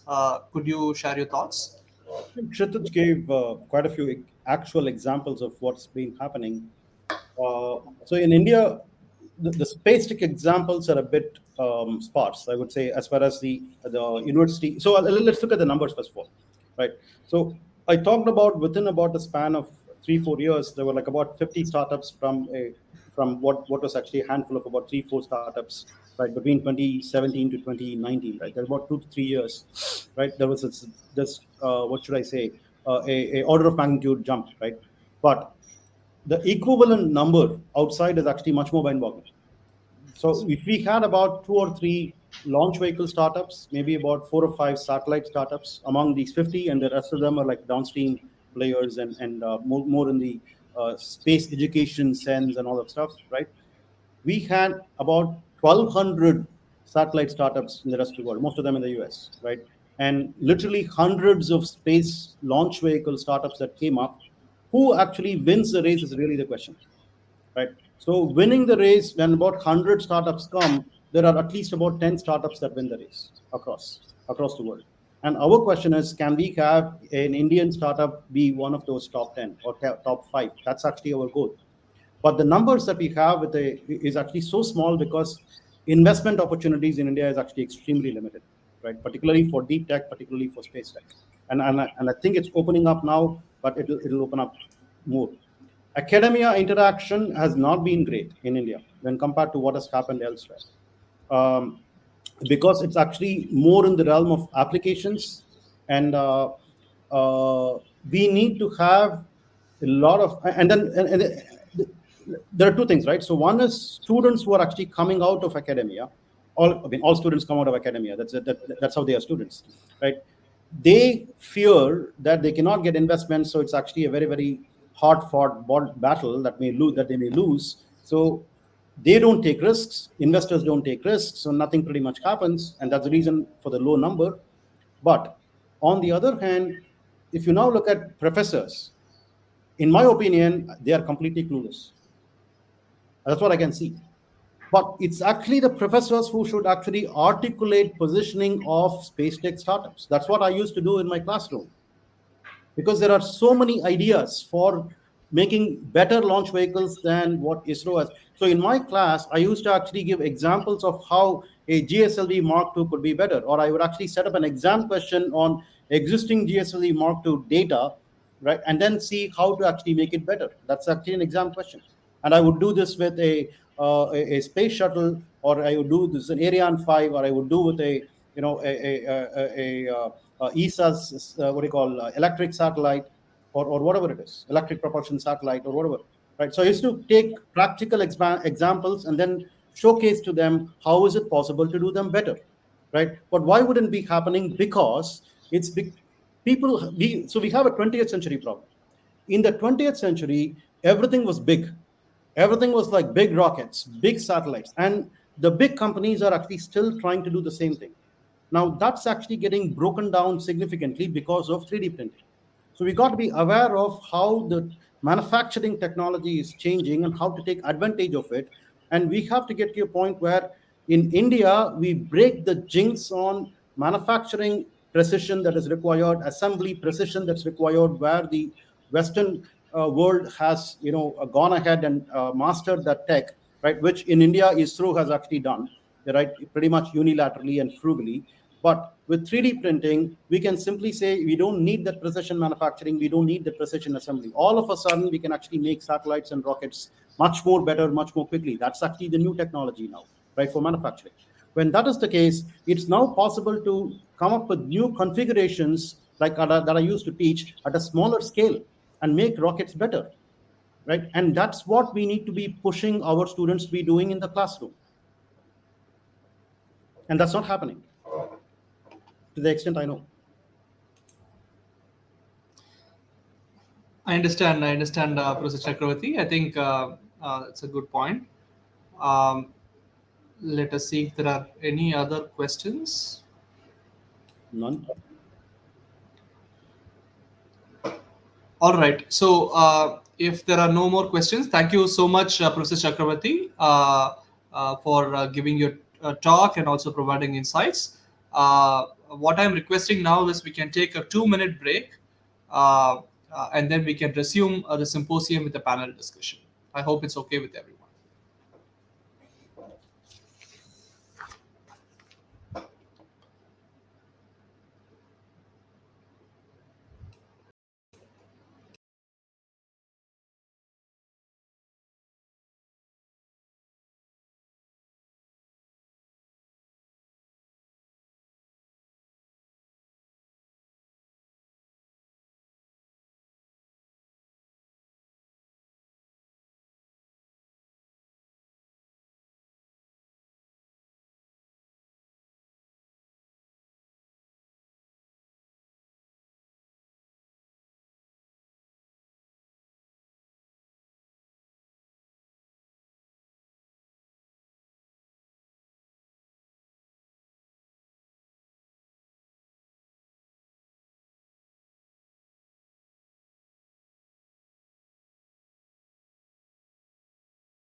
All right, welcome back.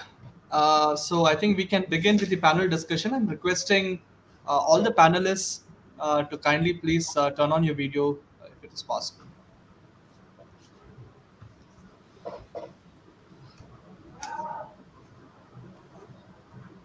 All right. Thanks a lot, everyone. Thank you so much again for joining. We have about 40-45 minutes time left. We will have to wrap up the symposium at 1 o'clock. So I thought we could have some discussion on some of the key topics related to the symposium. So if it's okay, we can get started, with the panel discussion.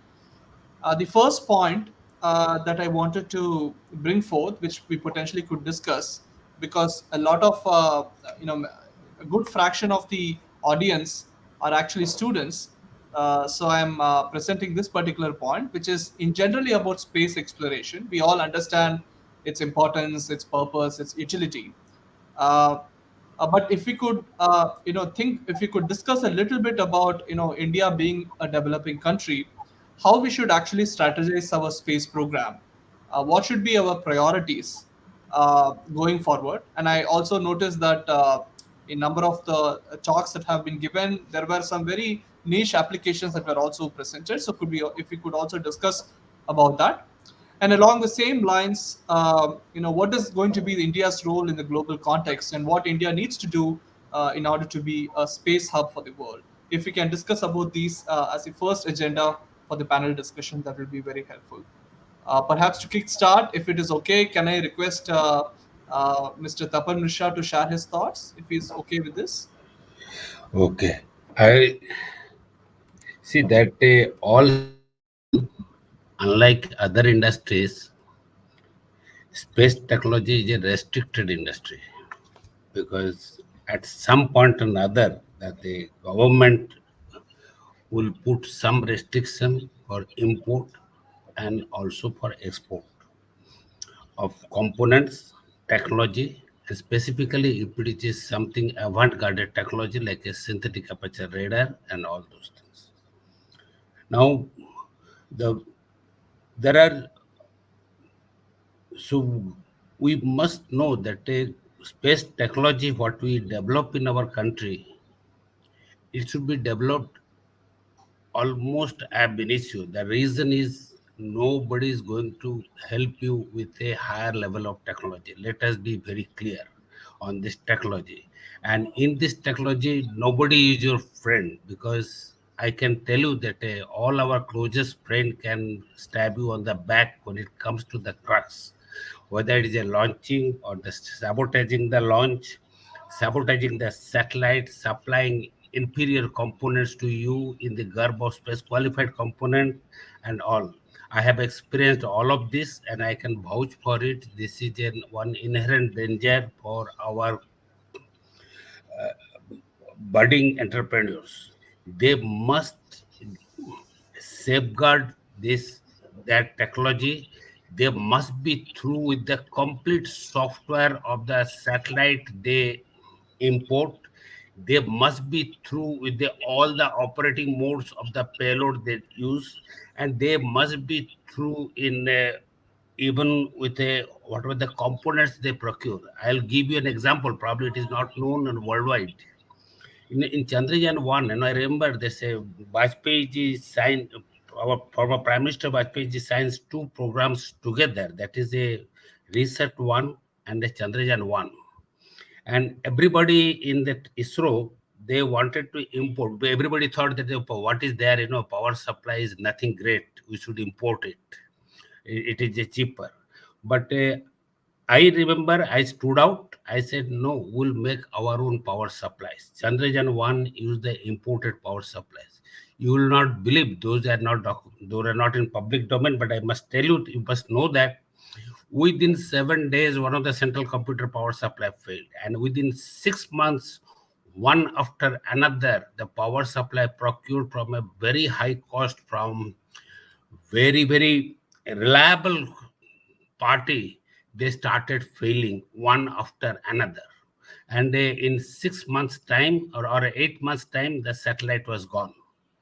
So one must be very beware, that you can be inconvenienced with a component which is just you cannot think it can be you can be inconvenienced. I will not name another satellite. We have imported a certain co- component from outside. That feed through was mounted exactly opposite polarities from all those units, and ultimately those units failed in space. I don't want to name that satellite, and this what happened this one. So it is all because it's a very restrictive technology, and you will not be given a free go ahead.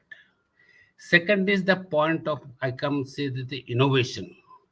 Innovation, that we are actually wasting away many of our bright ideas, bright findings in the name of insisting on publication to our professors, students, and all.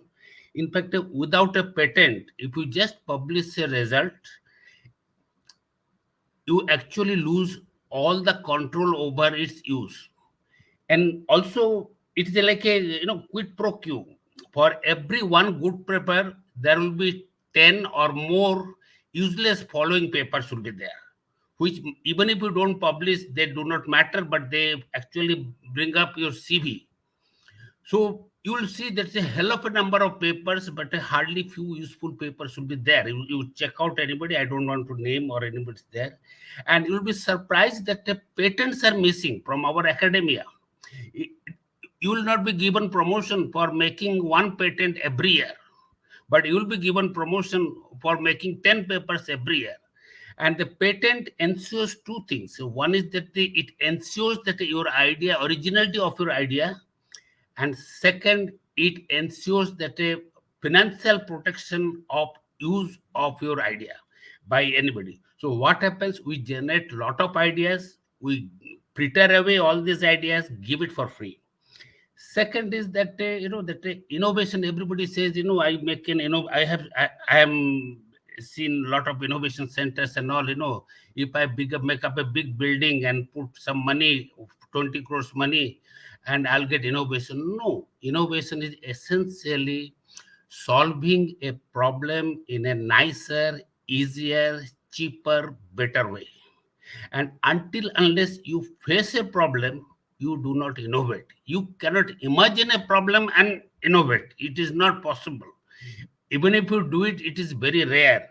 So until unless you face a problem, you do not innovate, which means the product design, product engineering, product manufacturing, product process should be part of academia research. Until unless, you cannot just imagine a process and you just cannot imagine a process and do this product engineering. I'll give you an example. It's a very pertinent example. In RI set, we were making the TR models and the gold plating was peeling off. There was a hell of a people sat on this. They say, why gold should peel off from aluminum casings? And actually, when I investigated, what I found that what is happening that the manufacturers, they use the oil for machining purpose, and after the machining is over, they are actually cleaned in Nirma in water, and after that it is to be cleaned in distilled water. And what they use the chaiwala principle. In the same bucket they put all this mix, and whatever that the distilled water is actually become one grease water, and the residual grease what is sticking over there, and this grease, when you give a gold coating and when you bake it, it becomes a blister, it comes out. What I introduced by going to the party after observing that you use distilled water, running water. That is, you put it in a big tank, distilled water, and clean it with a running water instead of putting it in a bucket and clean it. Now, one can say this is an innovation. This is an innovation which saved us huge amount of money. It made our RIS at things are TR models are the most reliable, and I must tell you this till its lifetime, not a single TR module ever failed. In that almost 586 TR models, of them none of them failed, and there were 314 computers, none of them failed on board. Now, this is the innovation is when you face a problem. So you cannot expect patents, you cannot expect innovation from universities, howsoever bright boys and girls you recruit, until unless our professors, our teachers are not given a real life problems. That means they need to be involved in the product processes, and that is where both the private industry and the government should come into play, because without their involvement they will not get this exposure. You cannot get an exposure of this mundane real life problem which need to be solved there.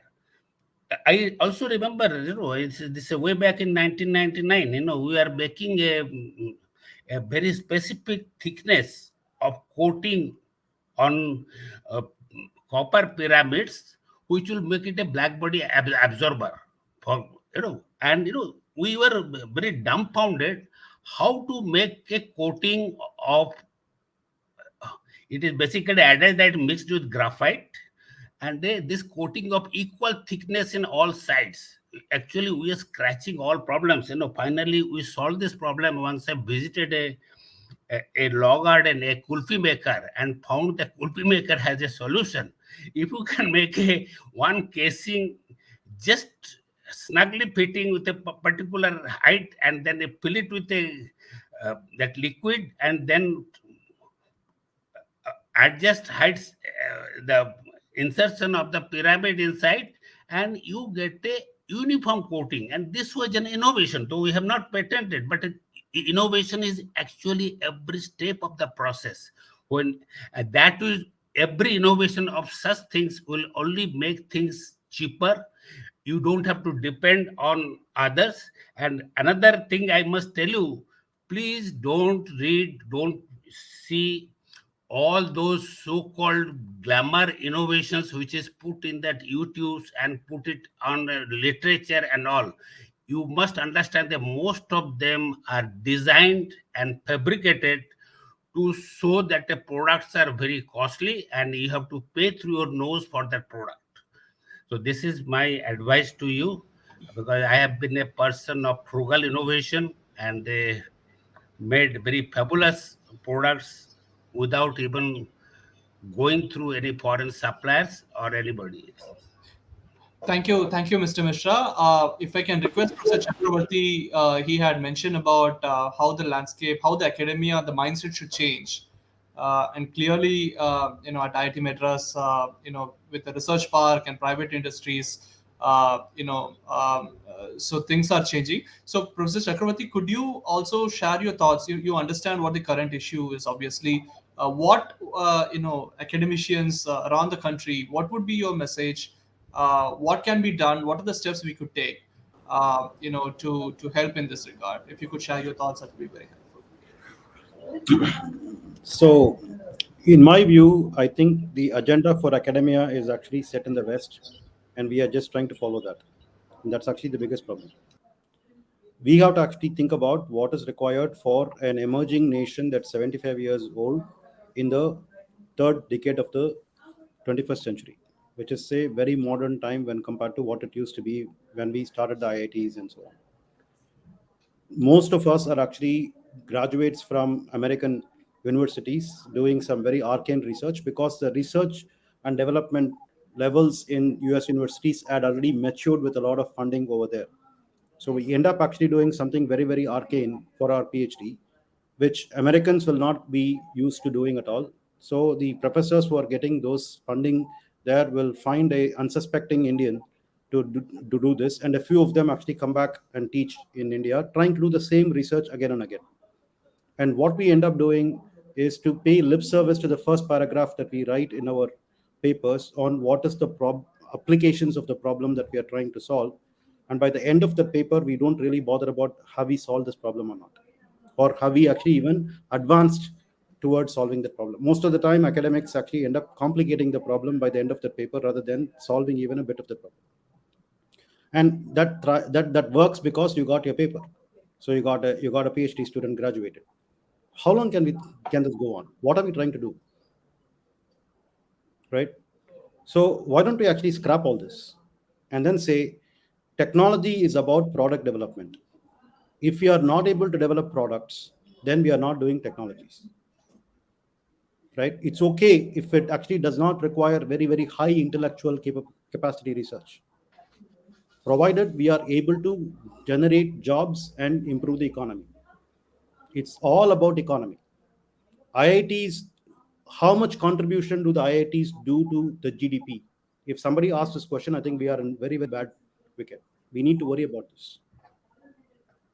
Best thing is actually to support startups. And these are tech startups. That means you're not looking at the next internet startup and so on. We have to look at innovative products and should be customer oriented. That kind of inculcation needs to happen within academia. And we need to get professors to buy into this idea. And I'm not saying all professors, right? There is need for blue sky research, but a lot of professors are actually masquerading under that, uh, you know, effort, right? You get the pure sciences guys to actually do, blue sky research, no problem. You get a few engineering professors to do blue sky research, no problem, right? But directors of IITs and the IIT Council have to actually sit and see, how do I slice and dice my faculty profile to figure out who can do what that will actually contribute to the GDP of the country. And that will happen only if we are oriented towards product development. This has nothing to do with space.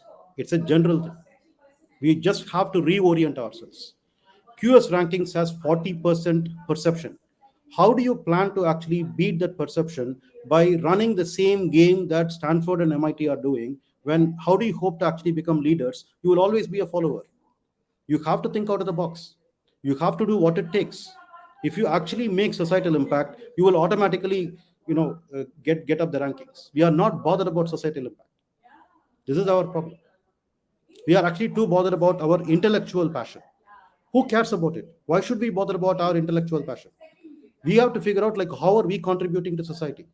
It's not about just putting students out there. They just got in and they just got out. Did they even bother to study what you have actually taught them? Probably not. These are all really staring in our eyes here. And we are just going about it as if like it's business as usual. Students actually now know how to put rockets and satellites together. Faculty do not. It's a problem. The problem essentially is, how can faculty contribute to innovation? This is actually what we need to worry about. Each faculty should actually be part of startups where they hold equity and gain revenues for our institutes. That's what we should be doing. Why are we not doing this? We have to actually flip the narrative completely. It's all about commerce. It's all about money. There's nothing more than that. We are not talking about education that's going to give us salvation. So, Professor Chakravarti, surely I think we understand your sentiments. So, on a more practical level, what do you think is the bottleneck? Why is it not happening? It's been there. It's the same story for a long time. So, in your opinion, what is really the bottleneck? We are just following the American university model. That is the problem. Stop doing that. Right? Start thinking like an Indian university model. So do you think it really has to come from individual faculties, or do you think it's more of a system level issue? It is a system level issue at one level, right? At one point, a young faculty member who comes in, right, if he is actually an engineer at heart, more than a scientist, he got a PhD just for the sake of doing something deep, which is good, right? No problem. And that PhD fetched him an academic job, but he is an engineer at heart, right? He will have to actually support product development with a bunch of students so that you will get into startups. If you do that, you don't get your promotion as an associate professor. This is the problem. All right. Thank you, Professor Chakravarti. Any other thoughts, Kshitij, Krishna, that you would like to also share? And Professor Mitchell also. Yeah, Krishna here. So I think most of the people here, speakers, have covered the topics from top to end. Just to piece them together, as a global, so as an Indian space exploration point of view, we have two things. One is tangible and the other is intangible. Tangible part is Dr. Tapan Mishra has covered, which is how much of the space global economy we will contribute to. That's a very tangible number which we can look at. And I think Kshitij in his speech, he has covered points where We're talking about manufacturing suppliers and upstream operators who are going to actually do that.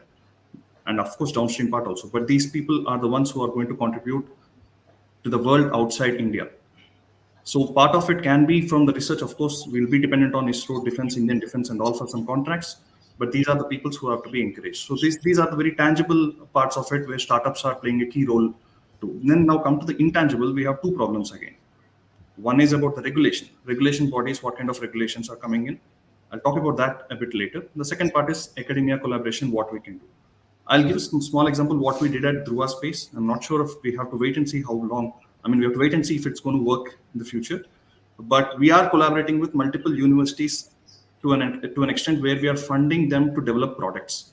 We are not funding them for research. We are giving tangible goals. We are funding a couple of universities in Hyderabad to give us products with specific requirements, which are not rocket science, which is not something you go on to build your PhDs about, but they are led by faculty. We are not trying to talk to students directly. We want faculty to be the people who take in charge. They get their own students, they can do. We are trying to fund the faculty to deliver these products. And we are trying to make a platform out of it and see how we can do.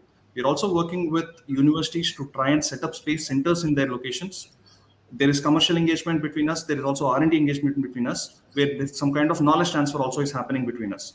This all in the hope that we have many number of hands, not just our own internal team, to get us our products, to get us our technology.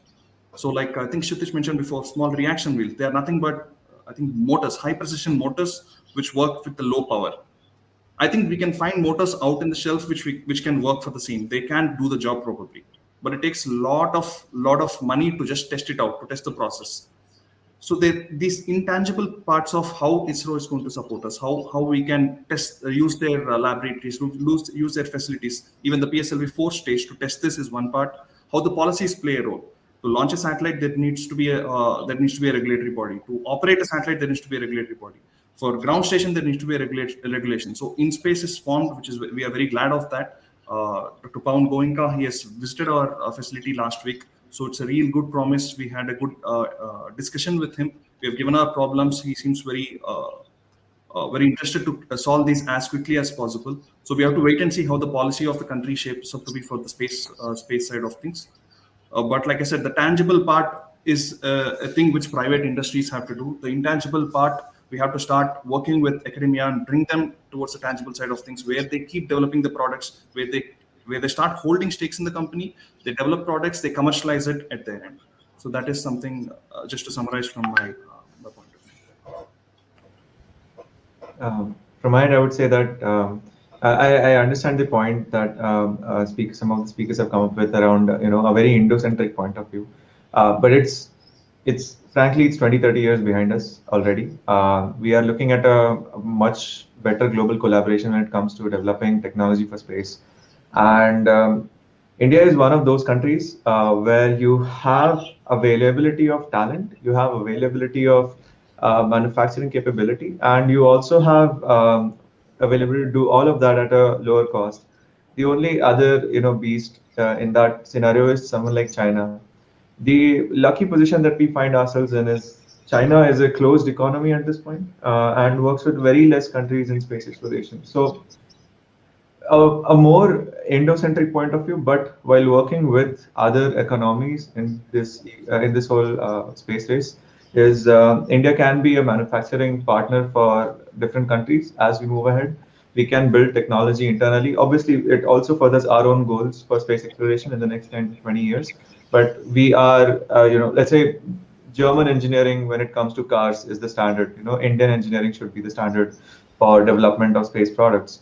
And building that upstream ecosystem here where we can be a provider of space technology outside the country as well, and also having the right kind of regulation. So Indian government incentivizing companies to do that in the next few years, where of course, like Dr. Mishra mentioned, the best of the technology obviously is kept for us, and let's say a previous variant is sent out of India, we should be in that position rather than us procuring older technology from other countries.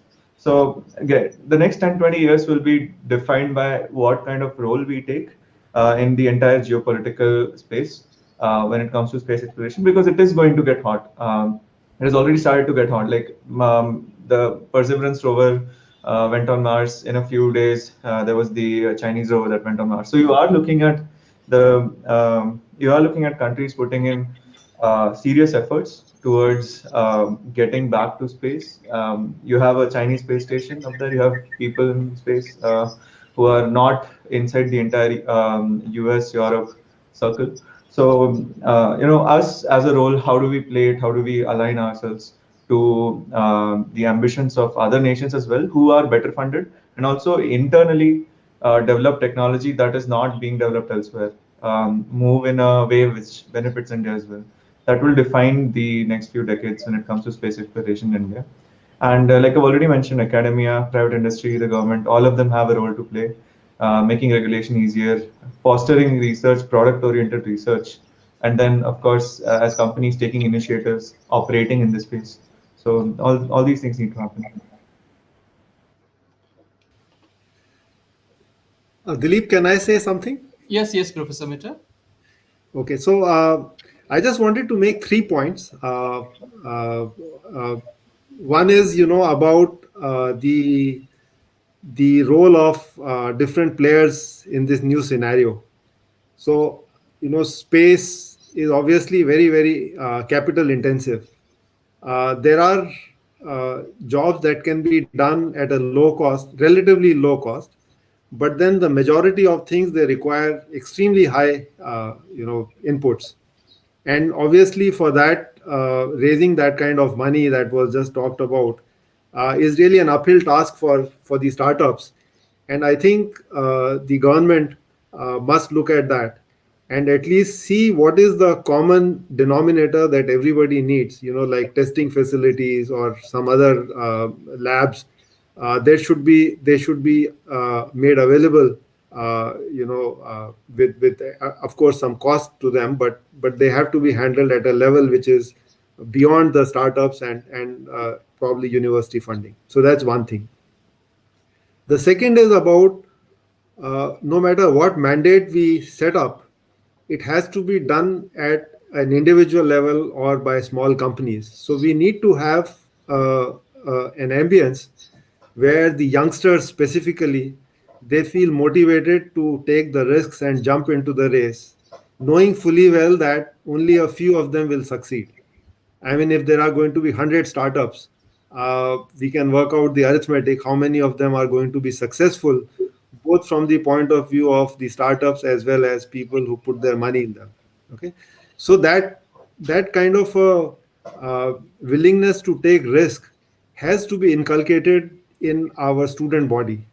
Now, as it happens, because we go into the engineering colleges with a lot of preparation, I think as a culture we are not used to taking risks.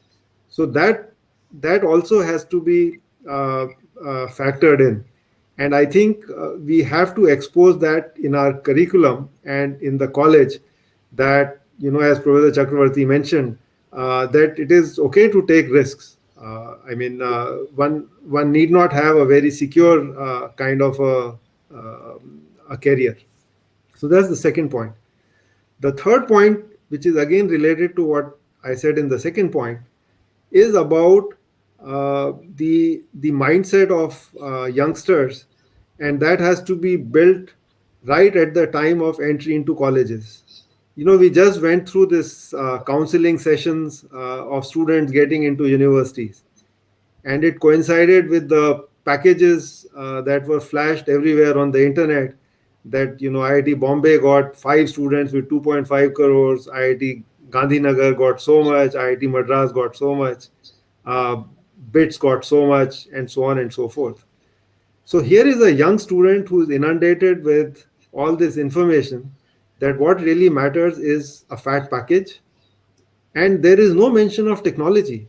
I don't think we as a society have really inspired youngsters getting into professional courses, that hey, there is some glamour in technology as well. It's not just the crores of packages that you get.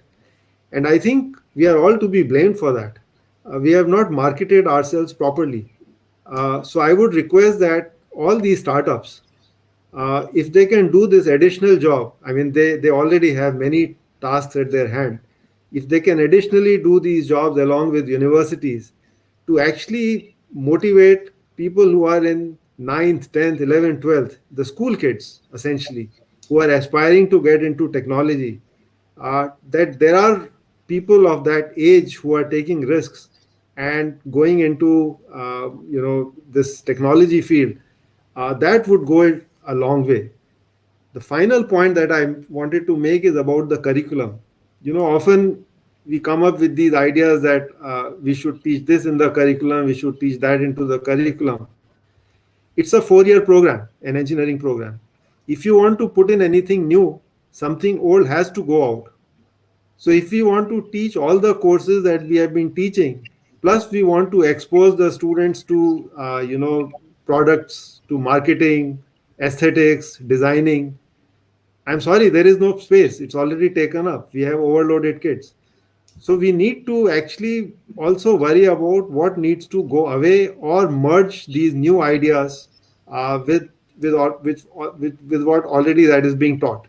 Now, I mean, that's not the right forum for this panel discussion to, but that's just a thought. Yeah, thank you. Thank you, Professor Mittal. So if I can, because of shortage of time, if we can just go ahead with the second point. This is a little bit more specific about technology, more specifically about propulsion technology. We have been relying so far on chemical propulsion technologies, but of course, electric propulsion is something that is also becoming more and more, popular. People are looking at it more, actively. So I just wanted to also hear, get your thoughts on, what is the current status of chemical propulsion technology in India, and how India is, what are some of the recent advancements, and what is the future of electric propulsion, globally speaking, and also in Indian sector. So what are we doing to advance in that particular direction? If I think Professor Chakravarti is also working in the field of propulsion, and others are also welcome to share their thoughts.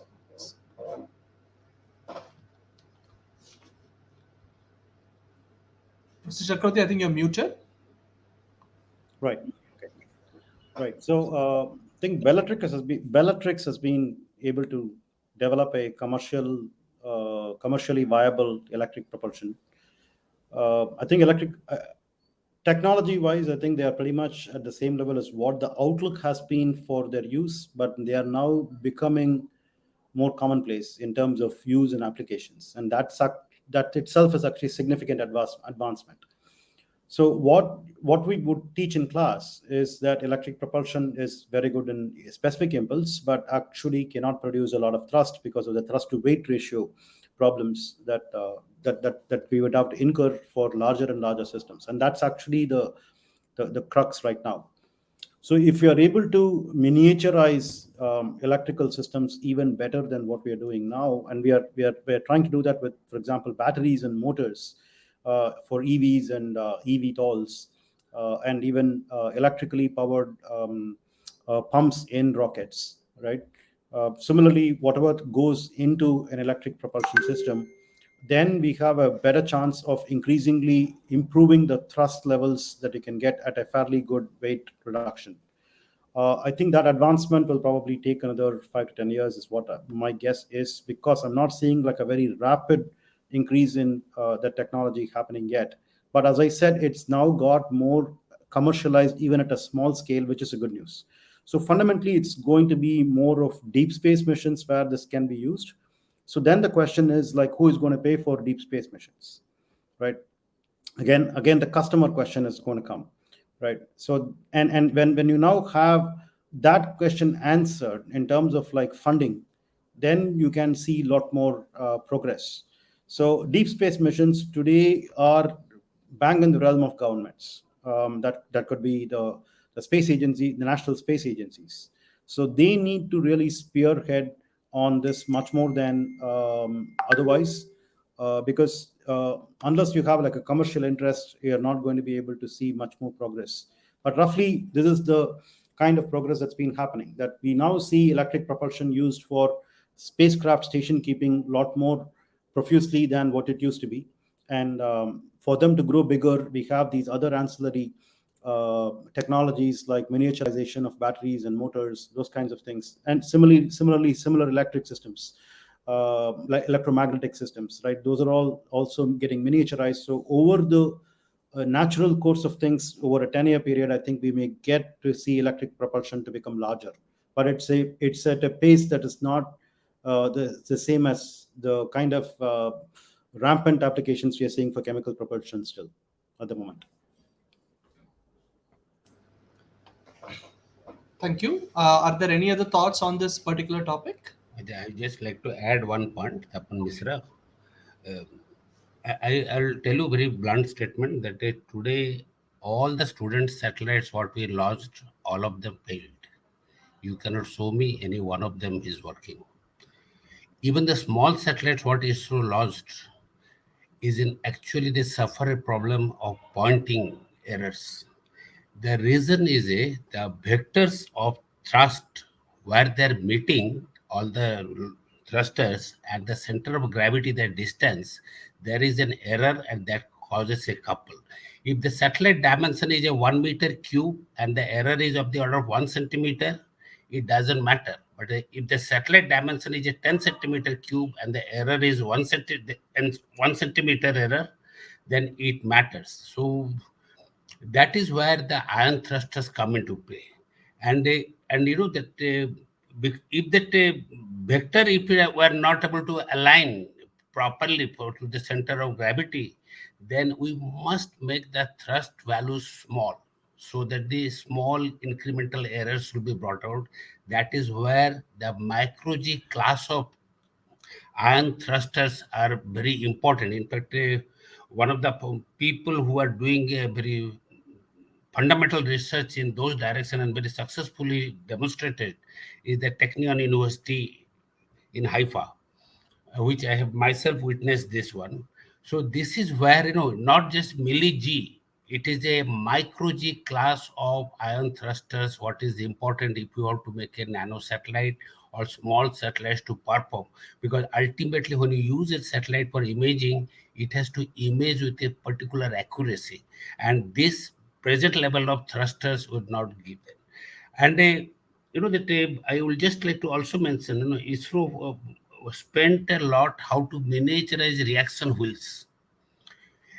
And then, when I went to Technion and I saw that they use actually that CD-ROM drives as the reaction wheels and the CD-ROM pasted on it.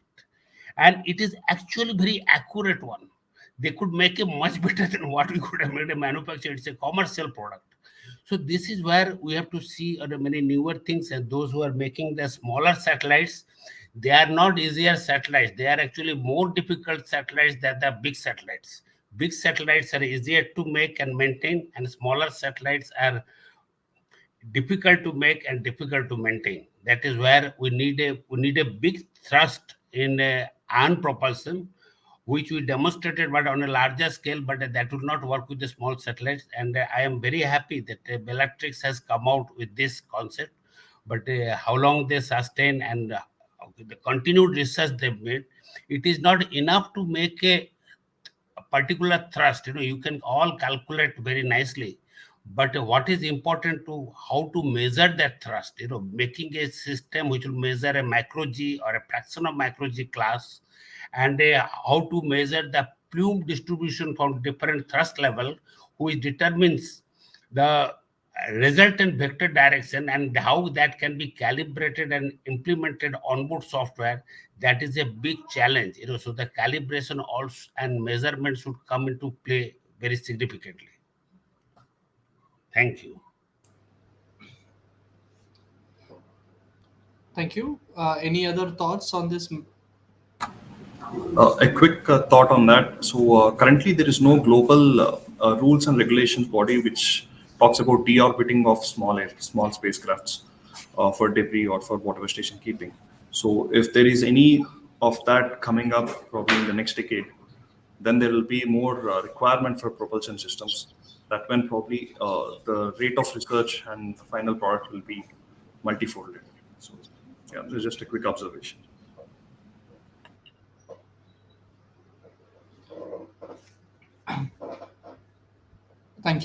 So one another point that I wanted that I thought we could discuss about is about the human space flight program, the Gaganyaan.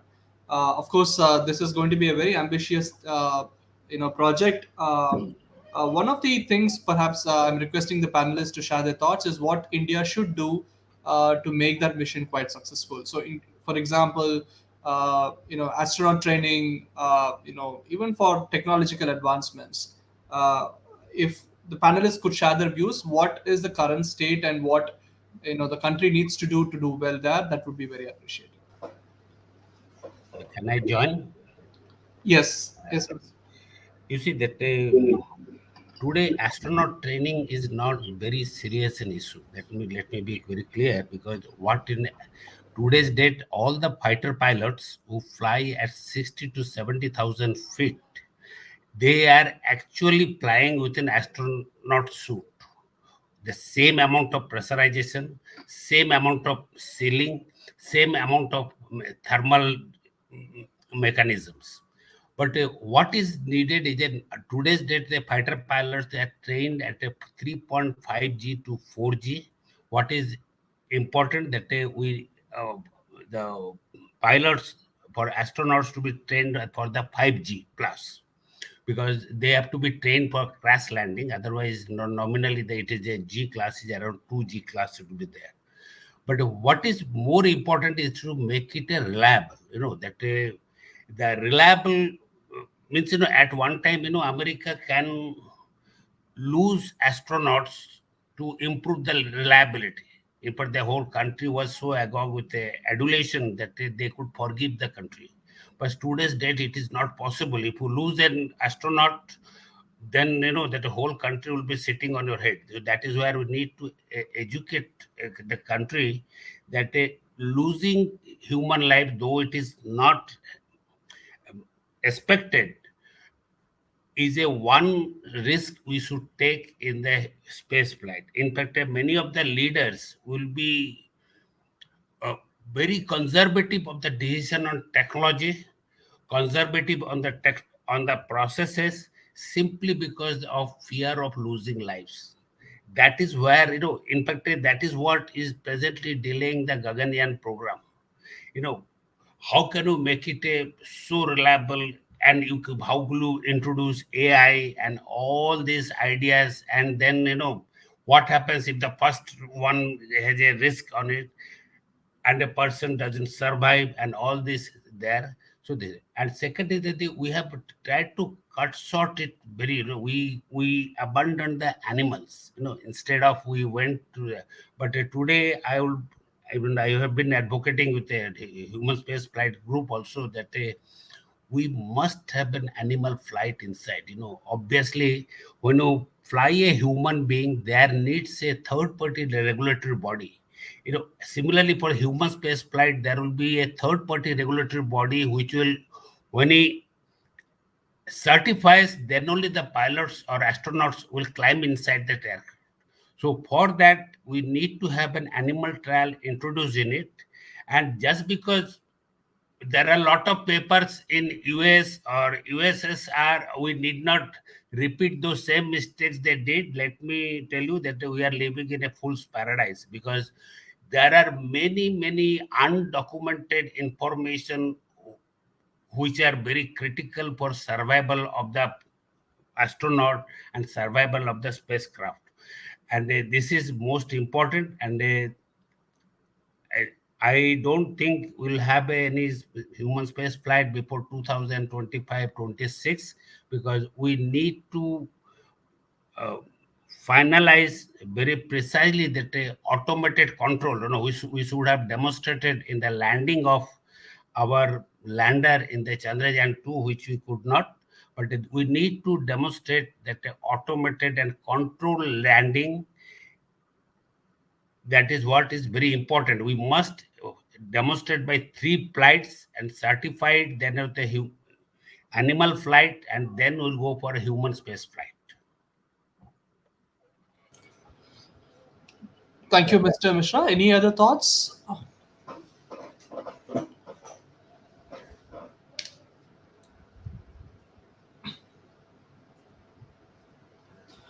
I just wanted to add something, Dilip, that you know it's these are very expensive programs, and the as Mr. Mishra pointed out, the stakes are extremely high.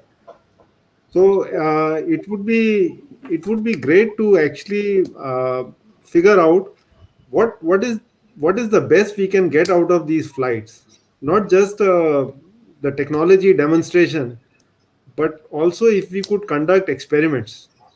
So there are some experiments that are always planned, but it would be a good idea to actually collaborate with the best institutes in human physiology, psychology, and get the best possible data out of these flights. Thank you.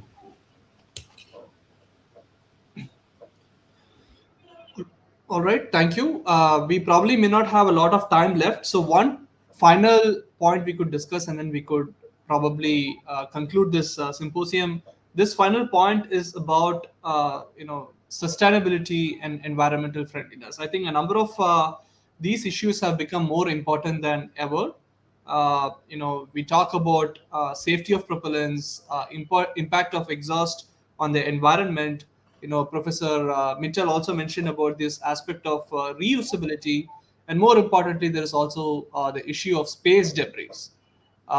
So one question I had, and perhaps there could be other points as well, is how is India and also the global space agencies, how are we managing these issues? How are we handling these issues? What are the recent technological developments, and what the country should do to handle the issue of sustainability and environmental compatibility? Any thoughts on that would be appreciated. So, eh, as, when you look at the space environmental impact, there's not a lot that we've done. We did an ASAT test that created some debris. Obviously, that was national pride and everything behind it. But it's still, if you look at space debris as a problem, we are looking at thousands of satellites going up in the next few years, and there are multiple ways in which companies can take responsibility. Operators of these satellites can take responsibilities, which is have deorbiting mechanism that brings the satellite down, whether it's propulsion systems that allow you to bring them down, or tethers, or any other technology that allows you to bring a satellite down before its natural decay. That is something that's useful. The probability of collisions in space is increasing, and the distance of lowest approach, which used to be hundreds of meters before, is now 25 meters. So as you dive deeper into it in the next few years, we will be looking at a lot of issues around space debris.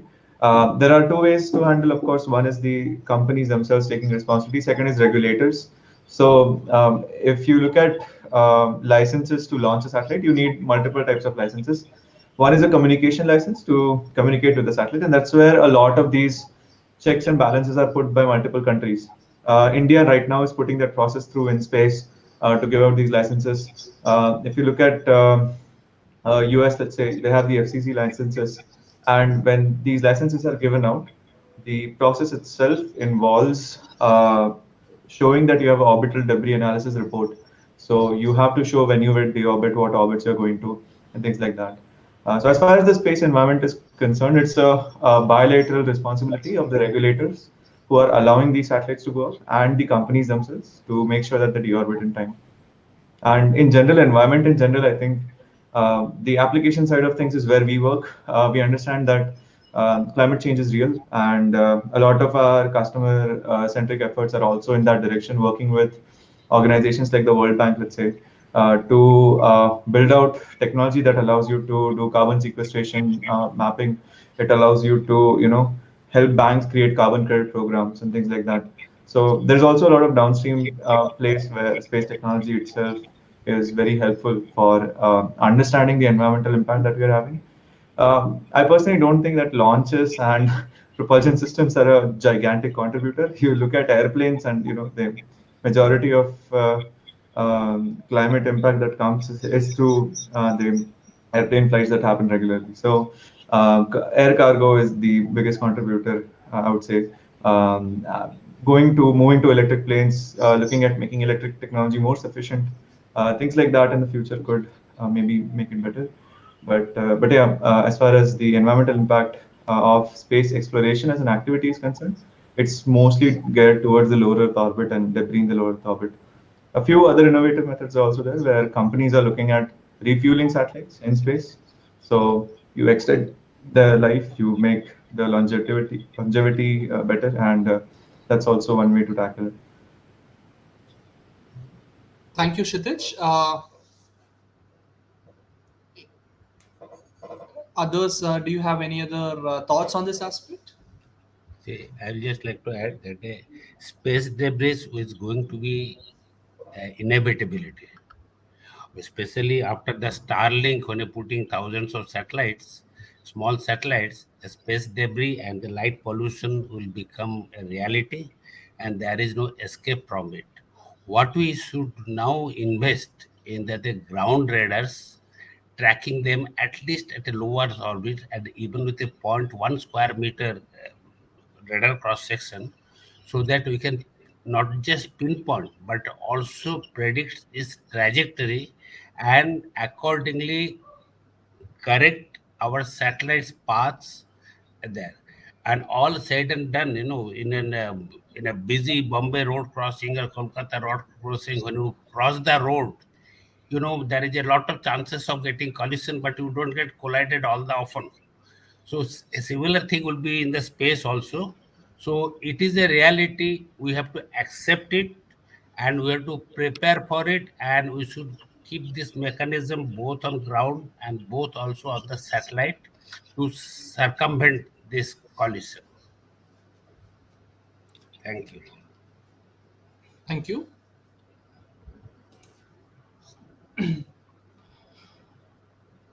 All right. If there are no other thoughts, I think, is there anything else the panelists would like to share before we formally conclude the symposium?